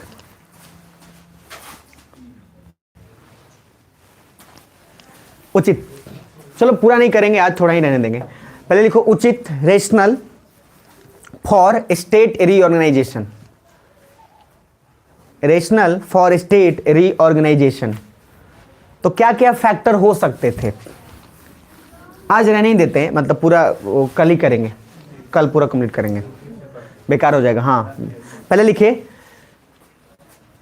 कि सर क्या क्या फैक्टर हो सकता है, आप मुझे कॉमन सेंस से बताओ कि किसी टीम को अगर मान लो 10 लोग हैं, 10 लोग को आप चाहते हो लाइन में खड़ा कराना, तो बहुत सारे फैक्टर हो सकते हैं। एक फैक्टर हो सकता है एज के हिसाब से कर दो कि जो सबसे कम एज का है आगे, दूसरा हाइट हो सकता है, जो आमतौर पे स्कूल असेंबली में होता था, और सबसे लंबू वाले सबसे पीछे होते थे, वो टाई लगा सबको पीछे देखता रहता था वो सबको देखता रहता था, उसको पूरा स्कूल पे नजर है भी है, सारे टीचर्स को। अच्छा वो उसी को दिख रहा है सबसे पहले, वो आके पहले वाले जो लाइन में उसको बोलता, जानते हैं आज सर को देखे सर उधर देख रहे थे, अब जैसे बोलो कहेगा हमको तो नहीं पता रे भाई, तुम आगे था उसको कहाँ से बता रहे, वो तो पीछे से पूरा उसको व्यू दिख रहा है, आप समझ रहे।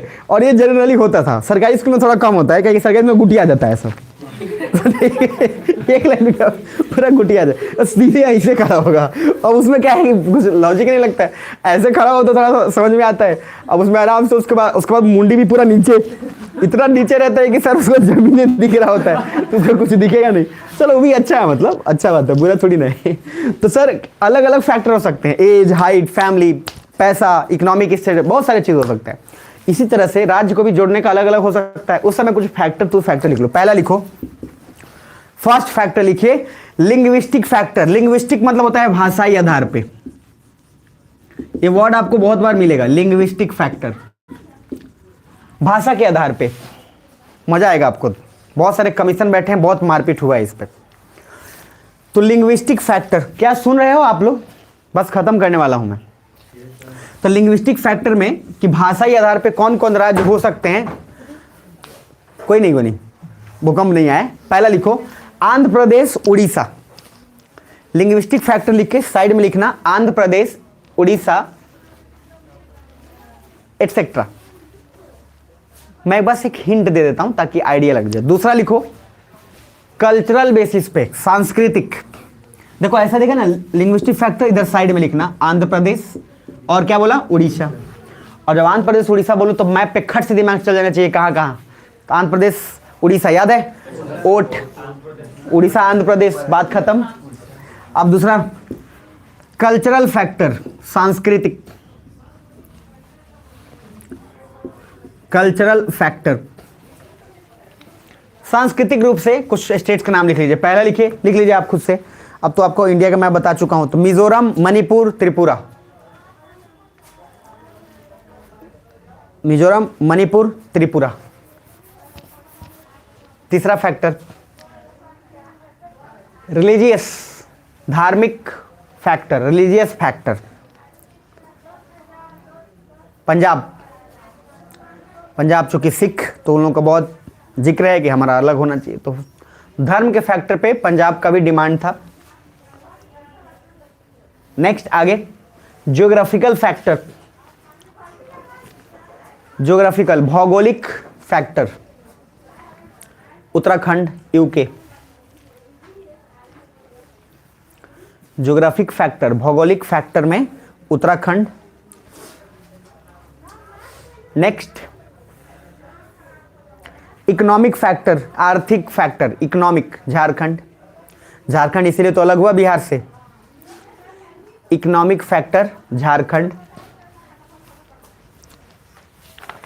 हो गया, लिख लिए। एक और लिखो कॉलोनियल फैक्टर, कॉलोनियल, औपनिवेशिक, औपनिवेशिक फैक्टर, उसमें लिखो गोवा, क्योंकि गोवा पे ना पहले पुर्तगाल का शासन था, पुर्तगीज का, पुर्तगाली लोग, बताऊंगा आगे हिस्ट्री में ही बताऊंगा, पुर्तगाली लोग वहां पे शासन किए थे। और गोवा सबसे लास्ट में आजाद हुआ है, सबसे पहले गुलाम हुआ और सबसे अंतिम आजाद हुआ गोवा। तो पुर्तगाल जो है वहां पे शासन कर रहा था, तो पुर्तगाल को वहां से भगाने के लिए बहुत हमें सर ऑपरेशन विजय और फिर बहुत कुछ करना पड़ा, तब जाके हटा। बहरहाल पुर्तगाल, गोवा, सॉरी गोवा लिख लिए। एक और लिख लो पौंडीचेरी। पौंडीचेरी भी बहुत बाद में आजाद हुआ। पौंडीचेरी पे फ्रांस का शासन था, फ्रेंच, पौंडीचेरी। अब पौंडीचेरी का नाम चेंज क्या हो गया, पुडुचेरी। हाँ बिल्कुल हो सकता है, चलेगा, लेकिन तेलंगाना को एडमिनिस्ट्रेटिव, प्रशासनिक दृष्टि से रखा गया। मैं पढ़ाऊंगा ये वाला केस स्टडी, लिख लो एडमिनिस्ट्रेटिव फैक्टर तेलंगाना। एडमिनिस्ट्रेटिव का मीनिंग क्या है, प्रशासनिक, इंडियन एडमिनिस्ट्रेटिव सर्विस। तो प्रशासनिक फैक्टर के हिसाब से तेलंगाना लिख लीजिए। तेलंगाना बताऊंगा, इतना जल्दी डेवलप किया है तेलंगाना कि सर हालत खराब कर दिया है। आंध्र प्रदेश से अलग हुआ, लेकिन आंध्र प्रदेश से ज़्यादा विकसित हो गया बहुत कम सालों में। उसका केस स्टडी कल पढ़ाऊंगा, बहुत मजेदार है वो, मत कल का क्लास छोड़ना, क्योंकि तेलंगाना के बारे में जो बताऊंगा आईएएस और आईपीएस का वहाँ बहुत ज़्यादा, जो भी लोग अच्छे हैं जो चाहते हैं कि अगर उनको साउथ में मिलता है अगर पोस्टिंग तो तेलंगाना जाने की कोशिश करना, बहुत बढ़िया जगह है, मतलब आपको काम करने में मजा आएगा वहाँ। नेक्स्ट एक और फैक्टर लिख लीजिए, सिक्योरिटी इशूज, और खुद से आइडिया लगाना कौन कौन राज्य हो सकता है सिक्योरिटी इशू के हिसाब से, आंतरिक सुरक्षा के हिसाब से। लद्दाख हो सकता है, जम्मू कश्मीर हो सकता है ना, लिख लो जम्मू कश्मीर, लद्दाख, ये सब हो सकता है। हाँ टू सम एक्सटेंट असम को भी हो सकता है, सिक्योरिटी इशू, ठीक है जी, सुरक्षा की दृष्टि से। असम लिखिए मत अभी, अभी वही सिर्फ लिखिए जम्मू कश्मीर और लद्दाख। देखिए होने को हर फैक्टर पे सब राज्य को देखा जाएगा तो हो ही जाएगा, ऐसा नहीं है कि नहीं होगा। सुन लो, लिख लियो यहां तक, जो जो फैक्टर लिखवाया मुझे बताना, पहले जितना बोला उतना ही लिखना। पहला फैक्टर बोला था क्या बताओ, लिंग्विस्टिक, कौन कौन लिखो, आंध्र प्रदेश उड़ीसा। दूसरा फैक्टर बोलो, कल्चरल, कौन कौन, मिजोरम मणिपुर त्रिपुरा।